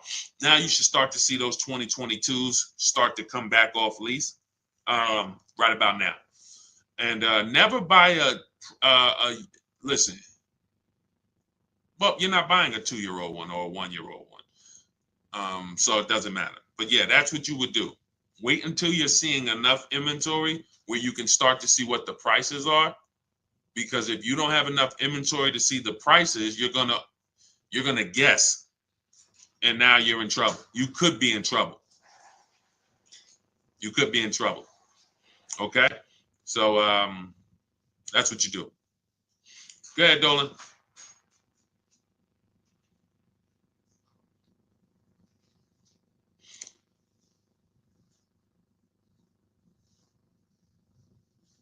Hey, with New Year's cars coming in, how much can I expect the dealer to drop on previous years? It's different for every car.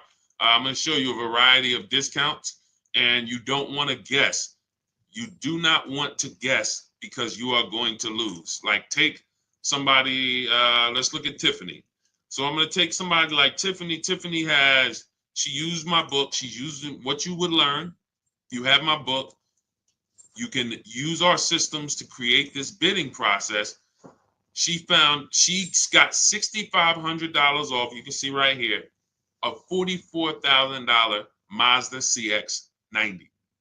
6,500 off. Now she got multiple offers. So who has this car? Some of you may have this car. And you're like, Deshone, I didn't get 6,500 off though. This is why we got to change the way we're shopping. So she got 6,500 off. That's on this car. Now, somebody like Sean, he gets 20,000 off on an F-150 Lightning. Somebody like Milligan, she gets $27,000 off with the rebates and discounts on her Mercedes EQE.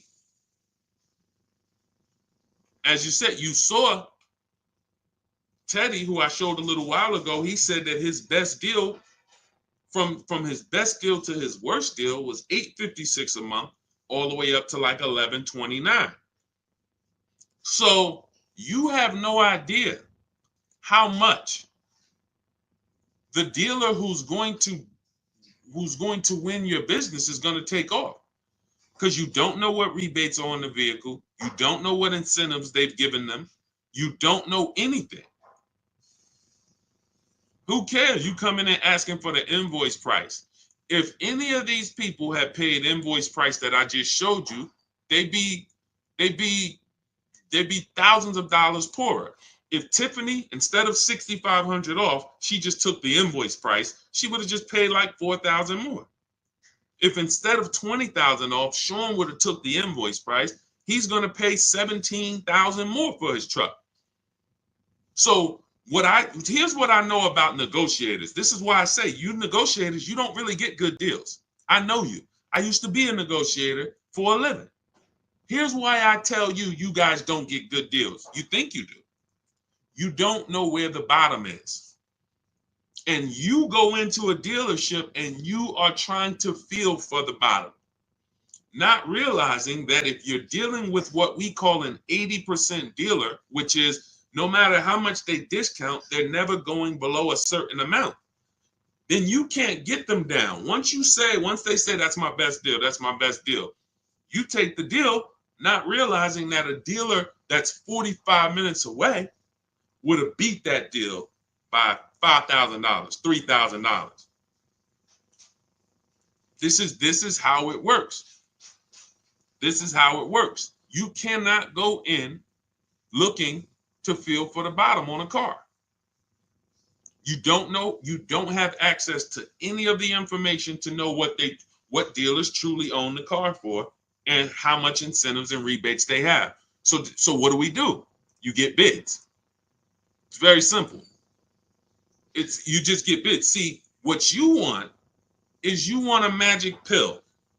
You want, okay, every single car that's a Range Rover Sport, you should save $6,200 from that. Go get it. Oh, that's a Mazda CX-90. You should save $7,100 from that. That's a BMW X5. You should save $10,000 off that. That's what and that would prevent you from having to do the work. That's not what happens. That's not a reality. It's not a possibility. Even if, like I just got an Infiniti. We got an Infiniti truck. We leased it a couple weeks ago. $499 a month, $1,200 out of pocket, $54,000 vehicle, beautiful vehicle, QX60 Lux. They took off $8,000. They took off $8,000. I didn't go into the dealership to get that $8,000 off. I stayed right here, spoke to multiple Infiniti dealers. They all competed. Some of them took off $3,000. Some of them took off $5,000. Some of them took off $6,000. One of them took off $8,000. I sat right here while people were competing. See, they've got you begging for deals. Unfortunately, you're spending 5 figures, 50,000, 70,000, some of you, 100,000, some of you, and you're begging for people to give you a deal and buy. And that's not. You start shopping the way we want you to shop. Embrace what I'm trying to tell you. Use my 7 steps. You'll be empowered, and you can shop from home. You'll have people competing for you. You'll start feeling like you're the prize, which is what you should when you're spending this much money. So there is no estimate. There is no, I think you should save about 10 grand. If Milligan would have started shopping for her Mercedes and she would have been like, well, I'm getting a $79,000 Mercedes. I got it up on the screen because everything I say, I like to prove it. $79,000 Mercedes. Now you look and you say, all right, she might have went in here if she was a good negotiator and she said, man, I'm looking for 10% off. I'm looking for 10% off. I'm looking for whatever. Just make up a number. She didn't know she was going to get $27,000 off. While she sat at home, this was her best offer. She had other offers. That's the best one. This is how you find the bottom for every car. New car and leases, not used cars, new cars and leases. So we do these deals all year long. I'm not concerned with a new year, not concerned with, marketing, end of the month. None of this stuff matters. That's all smoke and mirrors. Okay? All right, I don't do any contacts, Legendary. We have multiple ways that we help the public. Everything I teach is in my digital book. So for those of you who are like Deshone, I want them, give me the blueprint. I want to know everything. I'm not going to remember this. Just give me everything. See, you could go through all my free videos. I got hundreds of free videos about new cars, leases, used cars, shopping, loans, all on my pages. You're going to piece those together, get your deal. God bless you. Go do it. It's for different people though, because I'm talking to different people in those videos.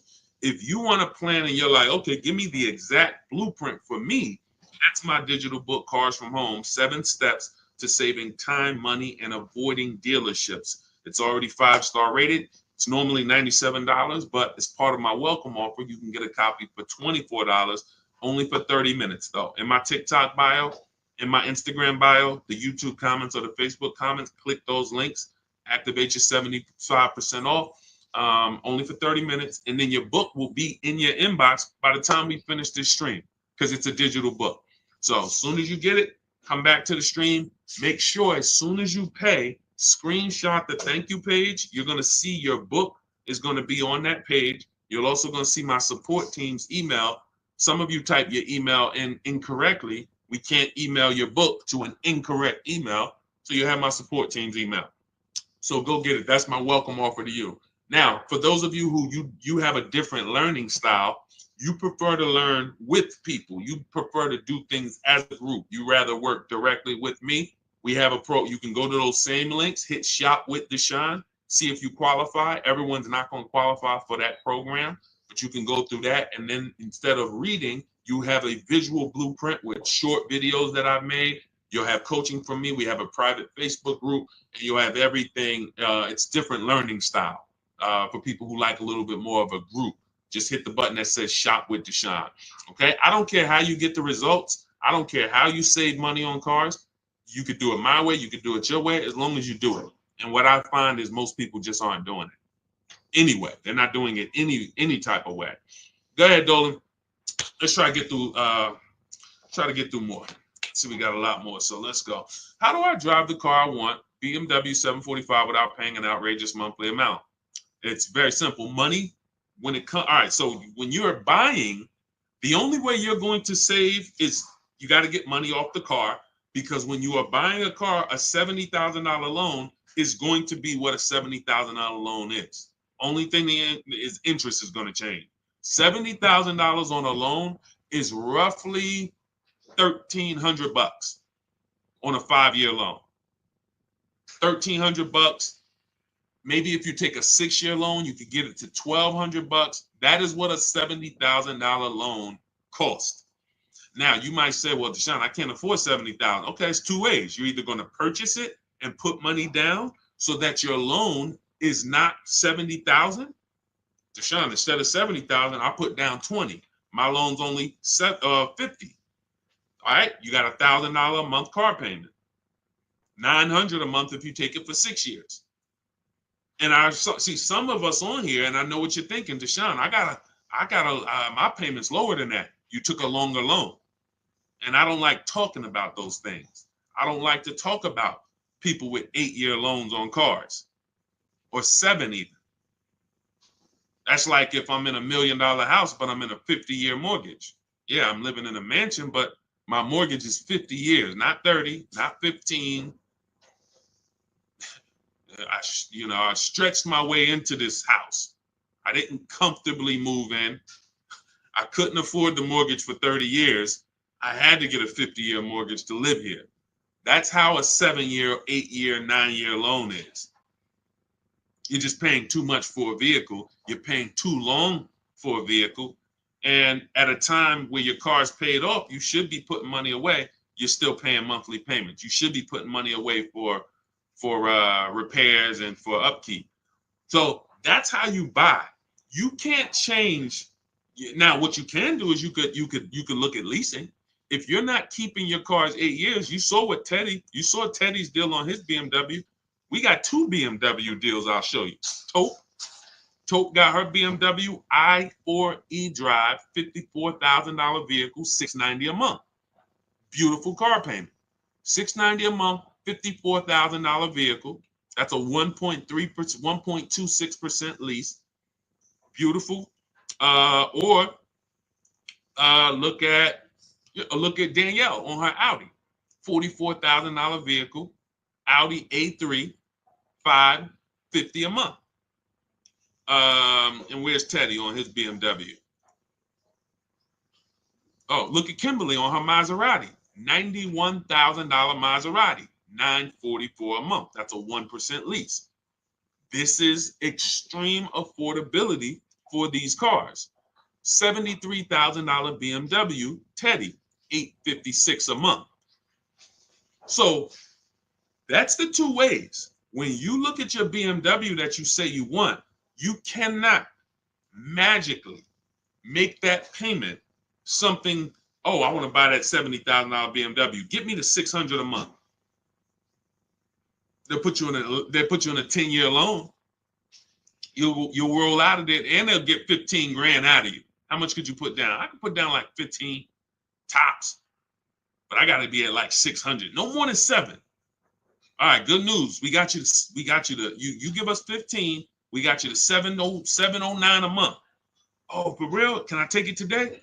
Yep, you can take it right now. You got the 15? Yeah, I got the 15. Let me go to my bank. Now you're going and you're literally driving and you're wondering, and you're like, you're not even wondering. You don't even know how bad you did. But you're driving in a car that has a $700 a month payment that is $700 a month because you're in a 9-year loan. That's not a great deal. That's a horrible deal. That's a horrible deal. So when we look at how we're going to get these cars, you move in with strategy. You need to know, am I buying or leasing it? And that's the 8-year rule. If I'm not keeping this car 8 to 10 years, I'm not buying it. I should be shopping for a lease. I'm going to pay a lot less. I'm going to drive brand new cars. I just need to make sure I get my correct mileage and don't be like people who want to save $20 a month. So instead of getting 12,000 miles a year, they get 10. They know. Look at Jen. I teach my people when we lease. I teach my people, look, $512 a month was her Honda CRV hybrid, $40,000 vehicle, $512 a month, no money down. She got this right from home, but she had to bump it up because she needed 18,000 miles a year. She didn't go out of there at $512 a month. Look, 18,000. She bumped it up to $563 a month, $47 more a month, and she gets to drive 18,000 miles a year and enjoy her lease. You know how many people and I'm telling you, I've been in the car business since 2006. I started learning about leasing a lot. 2008, 7, 8, started seeing, you know how many people would not have took the 18,000 miles that Jen took? $47 more a month. Jen gets to drive 18,000 miles a year instead of 12. They would have here's what they do. When y'all hear these people talk about leasing, it's a bunch of stuff they don't know what they're doing. And look, I'm here to correct it. If they jump on these streams, ask their questions, we can answer them. But one of the things that I know they do, and then they blame the lease, is they'll know they drive 18,000 miles a year, but they take 12. Now that's 6,000 miles per year that they did not get that they know they needed. I have a chapter in my book. I have a little paragraph. It's not even a chapter. It's a paragraph in my book called How to Choose Your Mileage Wisely. Because this is very important to having a great lease experience, choosing your mileage wisely. So 6,000 miles per year. We only do 3-year leases. We do not do 4 years. So that's 18,000 miles that they didn't get. They're going to be penalized for that at 25 cents per mile. They're going to have a $4,500 bill coming to them. And they'll probably call the dealership and say, hey, I went over my mileage. Can you get me out of it? And the dealer, who has nothing to do with the car, it's the bank's car, will roll that penalty right into the next lease. And then they end up paying. They never get great deals. These people are never, if you're this person, I'm talking you need to change this because you're never going to get great deals. It's just not going to happen. You cannot roll penalties into your next lease and think, oh, I got a great deal, when you didn't have to roll those penalties in. You didn't. And the first thing you should have did was pick the right mileage. And then, let's stop getting out of our lease. So the point is, let's get to this. $4,500 is the penalty that's coming. Now watch this. Jen, she only raised her payment $47 a month for 36 months. That's $1,692. $1,690. I'm talking to you high mileage people who like, oh, Deshone, I drive 15,000. Can I lease? I drive 18,000. Can I lease? I drive 30,000. Can I lease? If you're not keeping your cars 8 years, you should all be leasing. It's not even a question.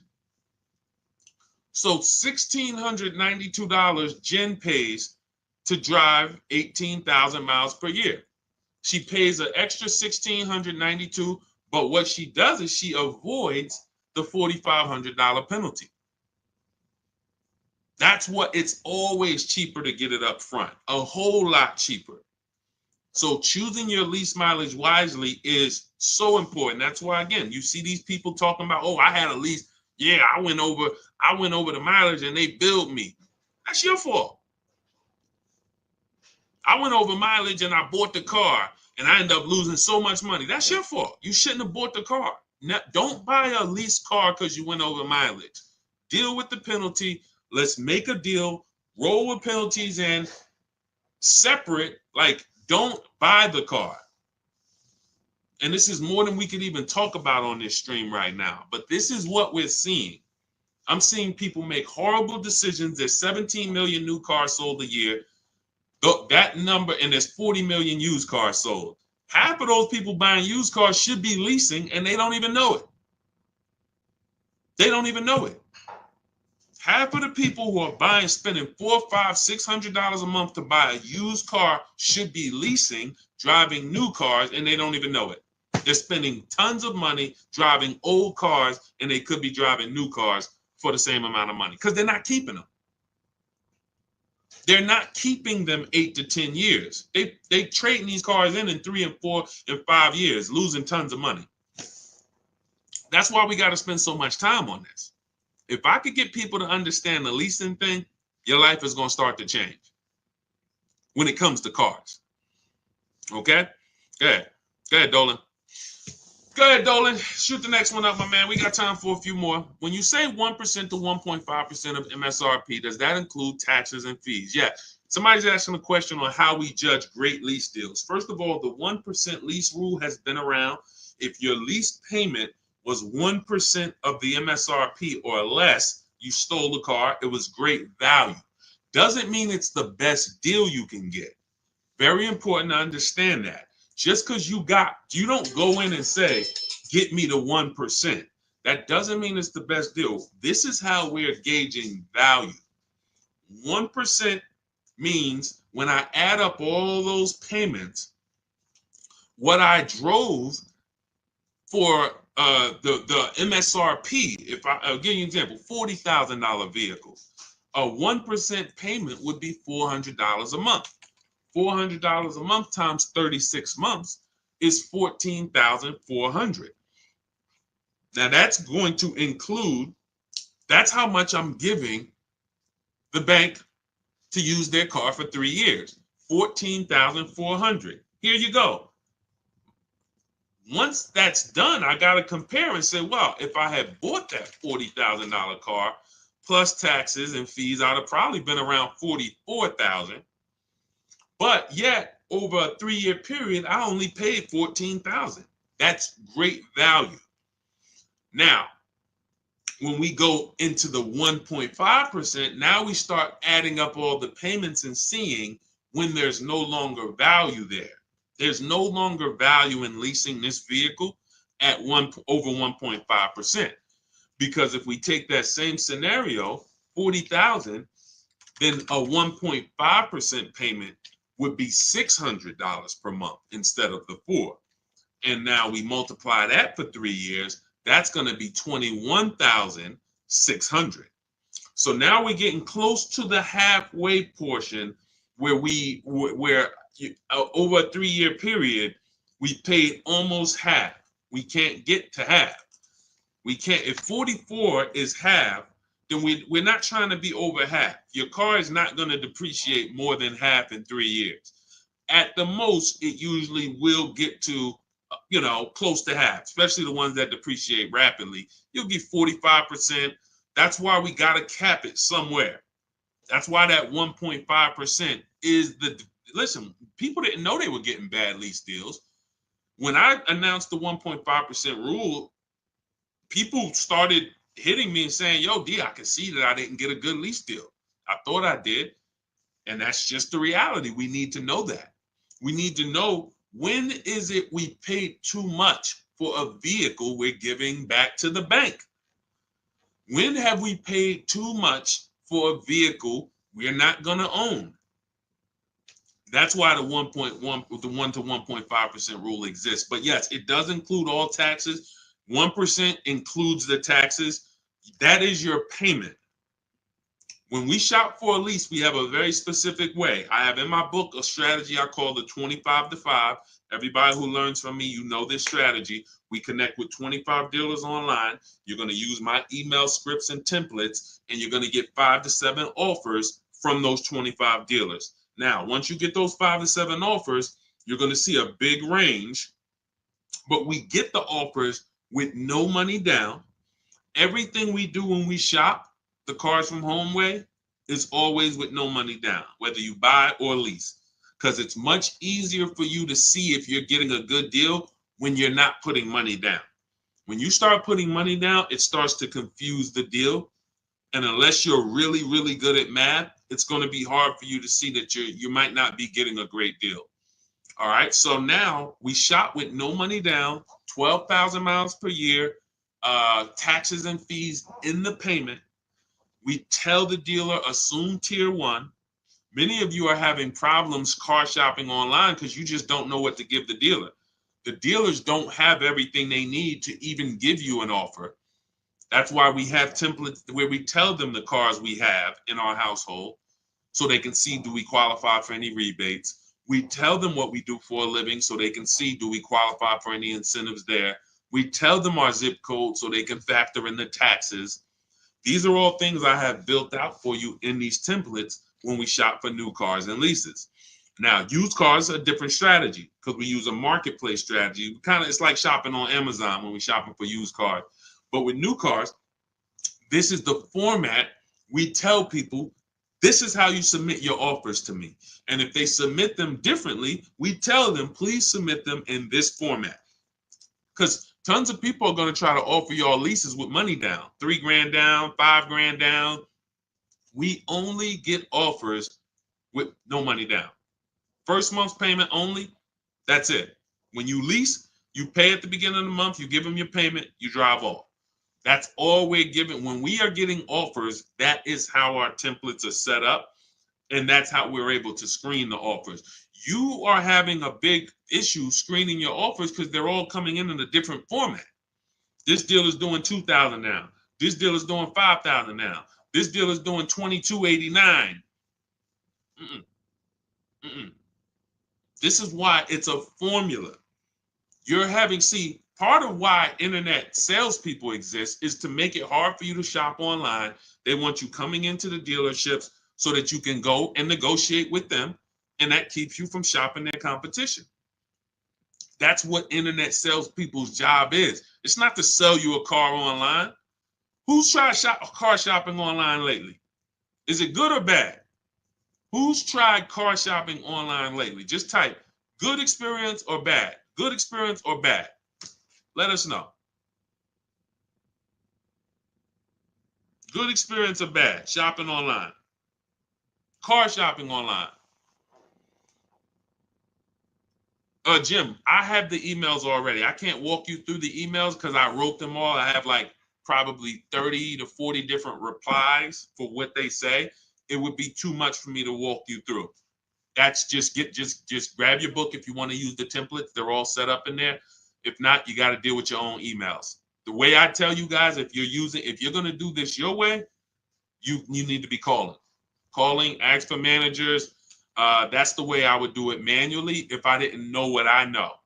In my book, I have all the email templates. When we're shopping for new cars and leases, this is what we use in our communication. That way you're not winging it. You don't have to worry about winging this. You're coming into an entire process when you're using the Cars from Home system. Thanks, New York Gal. Good to see you again. All right, so I forgot the question I just asked. That's not the question that I'm asking. Okay, hold on. I asked you guys. Okay, I could tell when it starts. When I get close to an hour, this is what starts happening.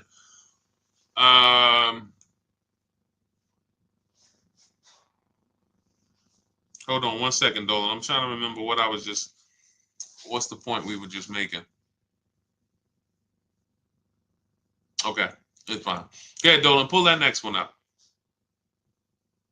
What is the average percentage off an MSRP on a Mazda 5 Series? We had a similar question to this. I mean, you can watch the replay. I don't want to answer it again because we spent probably 5 minutes on this. So just watch the replay on YouTube or on Facebook. Rewind to maybe about the halfway point. You're gonna see somebody was asking how much discount they should get off of BMW. Similar question, similar answer. I have a lease now. How do I go about buying the car? Well, why do you want to do that? You've already leased the car for 3 years in most cases. Now you're going to turn around and buy it out. Are you keeping it another 8 years? You're going from driving a brand new car to buying a used car. What's the reason for that? What's the reason?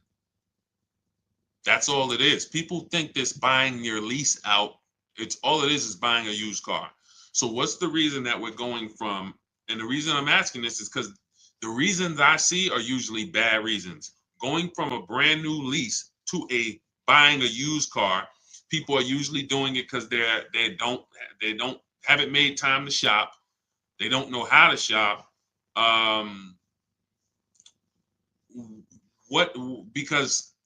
Or they got a bad lease deal. So now let's just say you got for a car, let's pull up a car. Let's look at Ansley. Let's look at Raphael. So Raphael, she got a $46,000 Jeep Grand Cherokee. She's paying $549 a month. No money down. Now, let's just say, for example, instead of her getting this $549 a month, she used our program. She uses our. This is the Cars from. Everything I show is Cars from Home people. So these are people who have unlearned the old way of shopping. They're shopping the new way from home. $549 a month. Let's just say she got a bad lease deal. She didn't know it. She's paying $800 a month. Somebody tells her, hey, listen, why are you leasing? Why don't you just buy it? She's like, well, I'm paying $800. Yeah, I probably should just buy the thing. It makes sense. Because her payment to buy is going to be similar to what she's paying on her lease. So somebody who's offering her a bad lease deal, they might talk her into buying because she's got a bad lease deal. But you're not going to talk Raphael into buying when she's paying $549 a month and she's driving a brand new Jeep Grand Cherokee. She's not buying, because as soon as you say what the payment is going to be if she wants to buy, all right, here, Raphael, I know you've been leasing, paying $549, but now if you buy the vehicle, you could actually pay $900 a month. Look, $45,000 vehicle. We know, some of you know, unless you're new here, every $5,000 is about $100 a month. So a $45,000 vehicle is about a $900 a month payment on a 5-year loan. $900.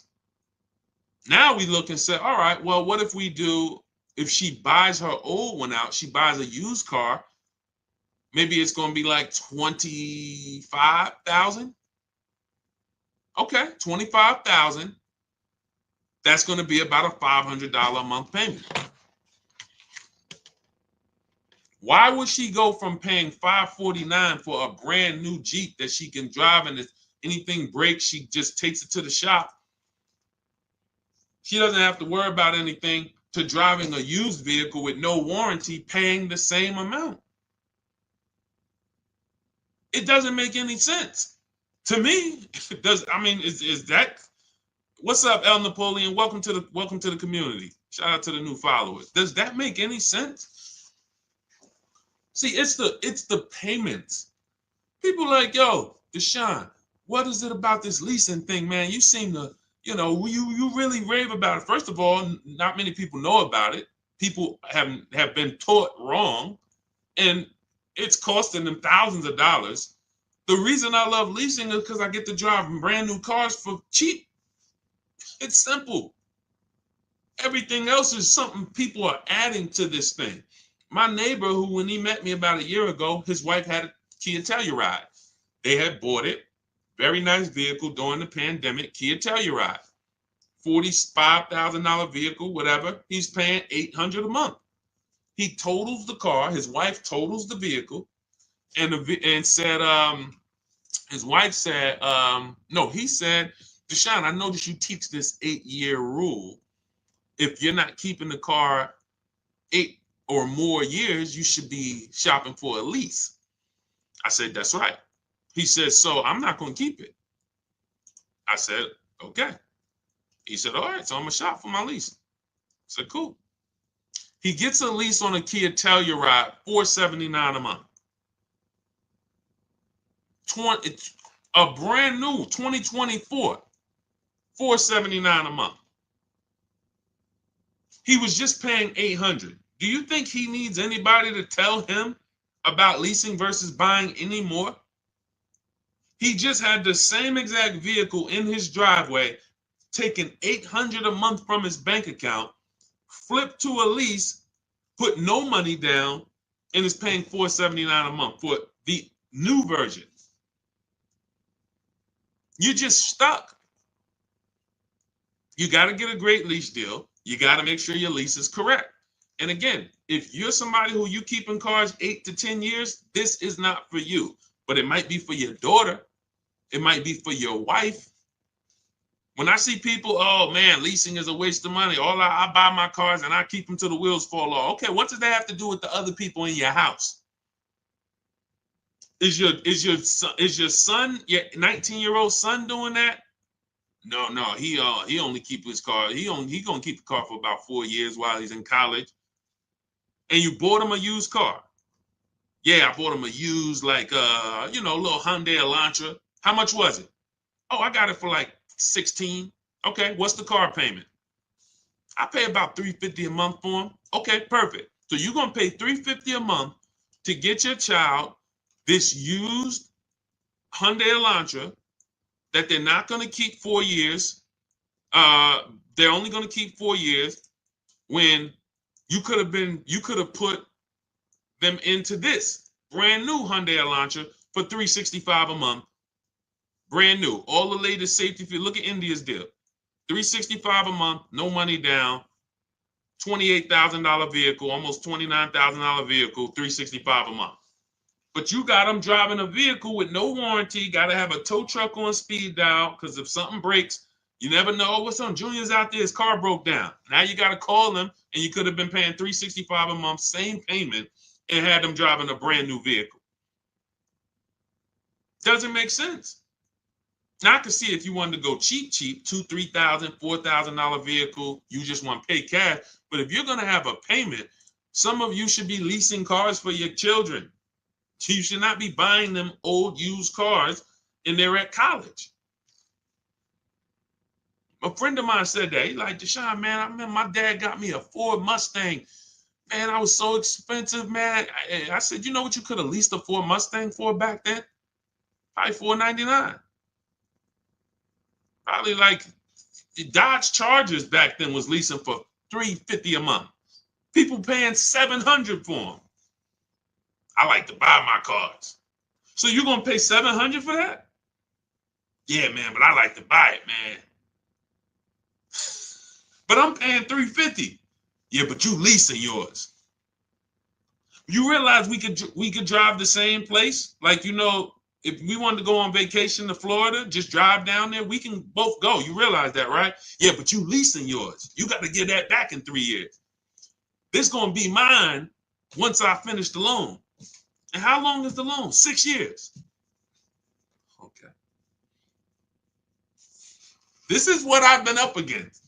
And if this is you, just understand that's why I'm here. And this is why I laugh about it, because I'm like, sometimes people are not listening to financial, to just, this is not up for opinion. If I could drive a brand new car for less money, a lot less money, why would I be buying? Do you have to put money down the lease? Margaret, look at all of these lease deals. Margaret just asked, do you have to put money down the lease? It's a great question. All the lease deals, when you do it our way, the Cars from Home way, we are submitting our offers. We're submitting our emails to dealers, and we're telling them, submit offers to us with no money down. We must get at least 5 offers, or we're not going to get these prices. You must get at least 5. You're not going to walk into one dealer, 2 dealers, and get these prices. We get them from home. That's why our system is called Cars from Home. Now look at Danielle. Audi, $550 a month, first payment down. That's all she gave him. $550, drove off. Look at Greg. Look, $56,000 vehicle, $527 a month. Look, he said, I think somebody messed up on the paperwork. No other dealer came close. Multiple offers. $600 a month for Bonita. This was back during the pandemic when people were paying $800 a month for Kia Telluride leases. She got hers for $600. That was back in December 2022. I remember people paying $10,000 over sticker for Kia Tellurides. It was crazy. No money down. This is Taupe, $690 a month on her BMW. No money down. This is Charles on his Palisade lease, $49,000 vehicle, $597 a month.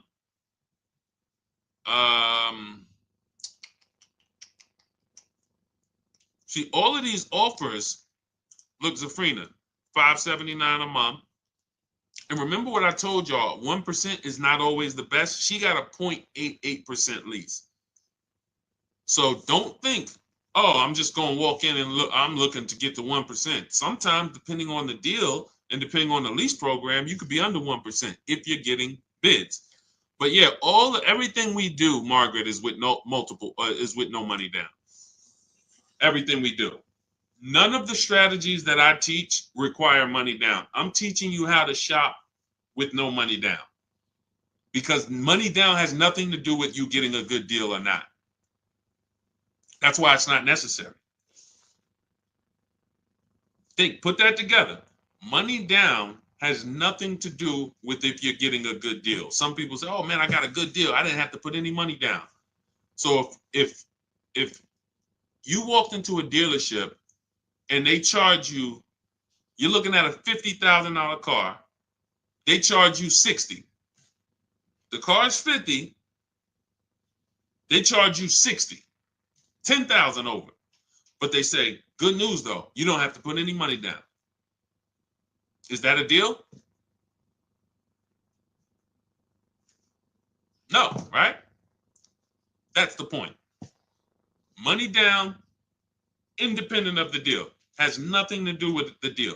The deal is, out of all, I'm shopping for this vehicle. Out of all the dealers in America, did I find the dealer who was going to take the most money off? That's the deal. Nothing to do with anything else.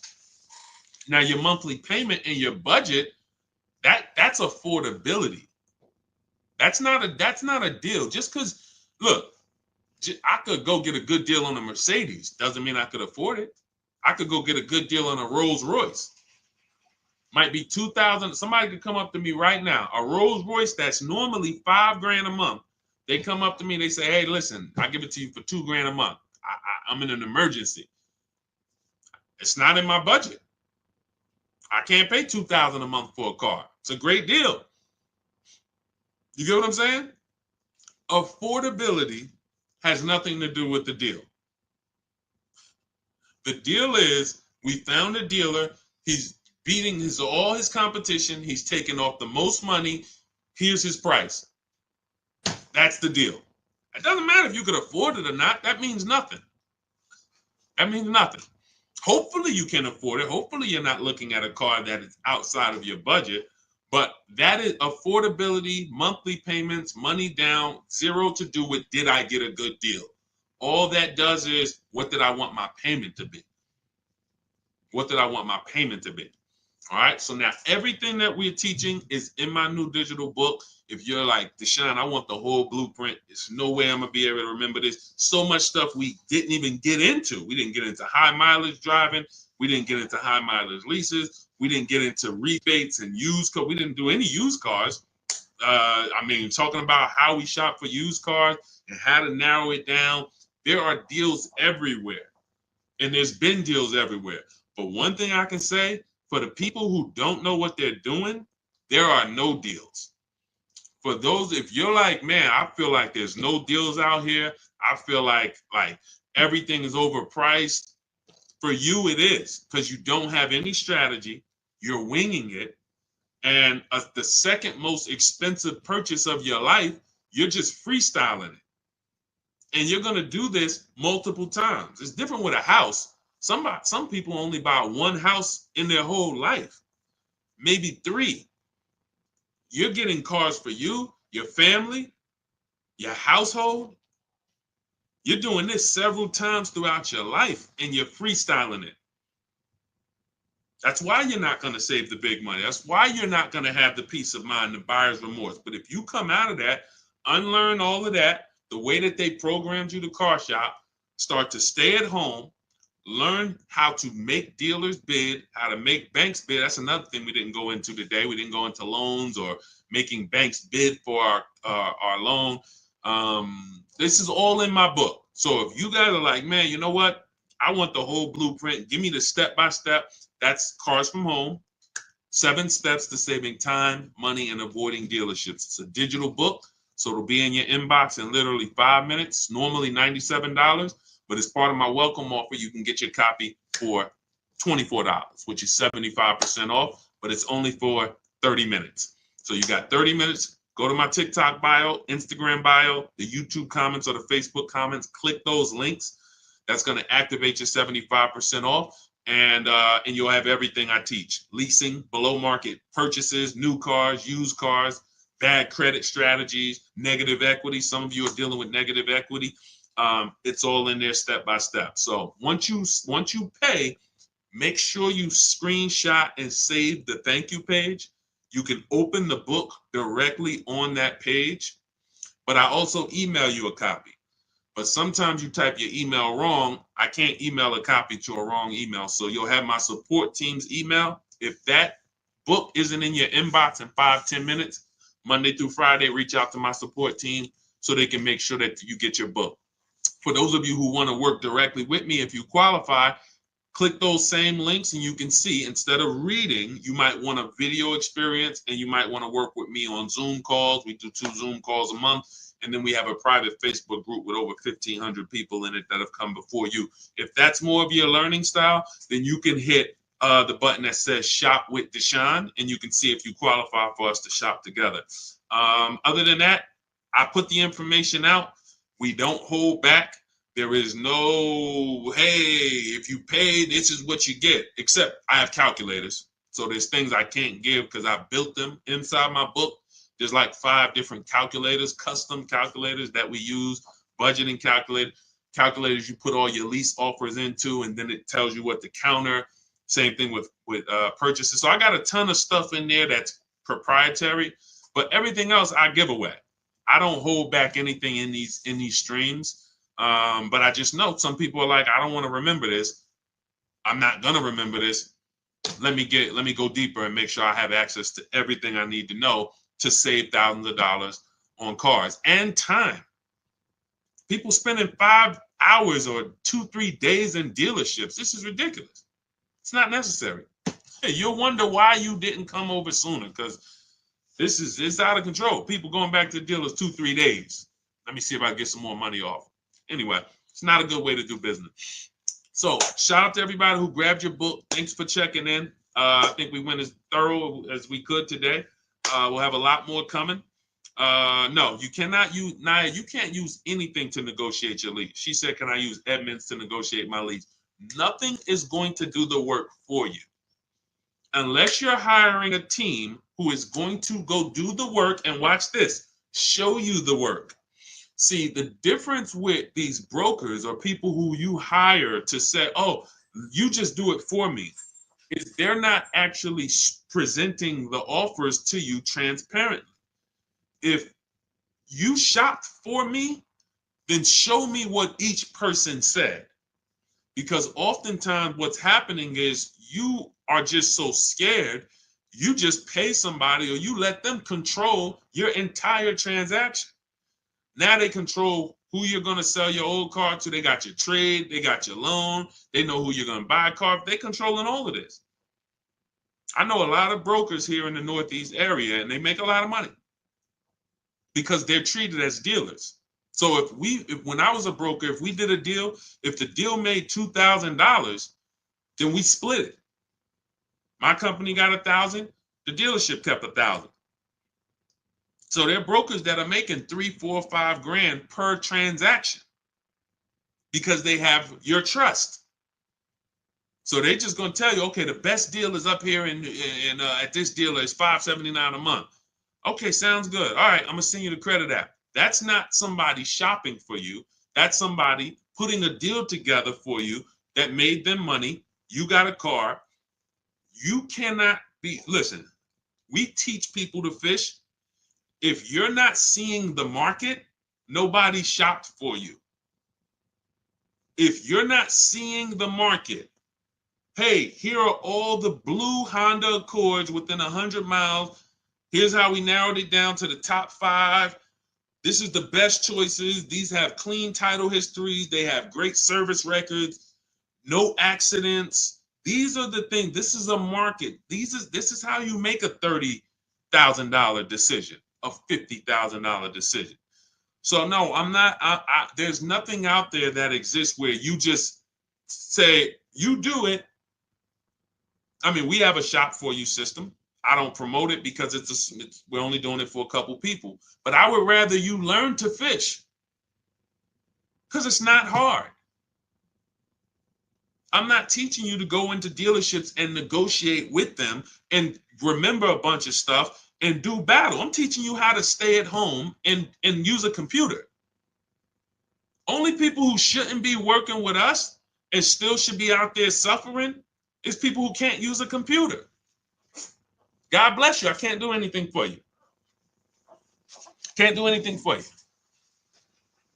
We created a service where we can eventually scale and shop for you. That's one. But as far as teaching you, you can't use a computer. I can't help you. But 20-year-olds, 30-year-olds, 40-year-olds, 50-year-olds, 60-year-olds who are good with a computer, who can send emails, there's nothing stopping you. Well, you're putting yourself through that whole ordeal to go shop the old way and go do battle and lose a bunch of money, leave the dealership feeling with your head down. For what? For what? It's not necessary. It's not necessary. This is a very simple process. I show all these people for a reason. So you can see it's women here, it's men, it's young women, it's older women, it's single moms, it's introverts. We got it all. We got it all. The difference is these people made a decision that they were going to learn the cars from home way. They were going to start enjoying their car shopping, and they were going to unlearn what the car business had programmed them to do. Car business loves the fact you're going to keep shopping the same way. Keep coming into the dealership, hoping, asking us to take off some money. Come on, take off some money. Keep doing that. Don't change anything. Don't change anything. We make a bunch of money when y'all keep doing this. But you want to help, you want to stop people from making money on you? Stop going into dealerships. Test drive, come home. I'm here for a test drive. Thank you. Can I have your card? I'll call you if I'm interested. You come home, you get your bids from home, you have a great experience. You save a bunch of money. You don't spend more than 30 minutes in a dealership. Best thing in the world. Okay, so it's all in my digital book. You'll have the blueprint, Cars from Home, 7 steps to saving time, money, and avoiding dealerships. Normally $97, but get your copy for 75% off. If you're there before 30 minutes, TikTok bio, my Instagram bio, the YouTube comments, the Facebook comments, click those links. That'll activate it, and then you'll have the book in your inbox because it's a digital book. So you can be using it today for your shopping, and it only take you a couple days to get your deal. Okay, we don't play around. You don't need 8 hours. This isn't a college course. Okay, it doesn't take that long to buy cars. All right, go grab your book. God bless y'all. I'll see y'all on the next stream. I just wanted to tap in with Naya because she had made a comment that I saw. And everybody who got your book, use it. Please make sure you continue. I have a lot of new deals that I have to bring in on the next stream. I have had a lot of you email me with your deals, and I appreciate you. Make sure you keep sending me your deals. When you pick up your car, send me your paperwork. I have a lot of, I'm going to bring them in for the next stream. A lot of you have been sending me your deals, so I appreciate it. Continue to celebrate yourself because, you know, it's something great about getting a new car, but it feels even better when you're confident with the numbers. It feels even better. You notice people always tell you when they got a new car, they don't talk numbers, though. People pull up, hey, I got my new car. They never talk about numbers, never talk about the deal because secretly they're ashamed of it. When you see all of these people I share, the first thing we're talking about, even before we pick up the car, is the deal. Look, wanted to share my experience, purchased my car 2 days after watching the videos. We have videos in that book too. I link you to videos as well. The first day I sent out the template, received about 7 different offers. On day 2, I emailed. The dealer MSRP was $36,365 on a 2025 Kia. In closing, MSRP with discounts and rebates down to $32,680. So he saved $4,000 off. Monthly payments $400. No money down. It's a 1.1% lease. $400 a month, $36,000 MSRP in minutes from home. You think we have to tell him not to go into dealers anymore? You think any of these people, see, I don't worry about the people who've been changed. They're never going back again. I think it's somebody who said, I will never buy another car any other way again. Was it Teddy? I think it was Teddy. Look. This post is a bit wordy, but I'm too pumped. I will never, I repeat, never lease another vehicle any other way but from home. Once these people do this once, they're never going back there again. Like, what? So we want you to unlearn that, step out of that world, come into our world where you're empowered, making deals, saving all the money, no buyer's remorse, eliminating anxiety, enjoying your car purchases.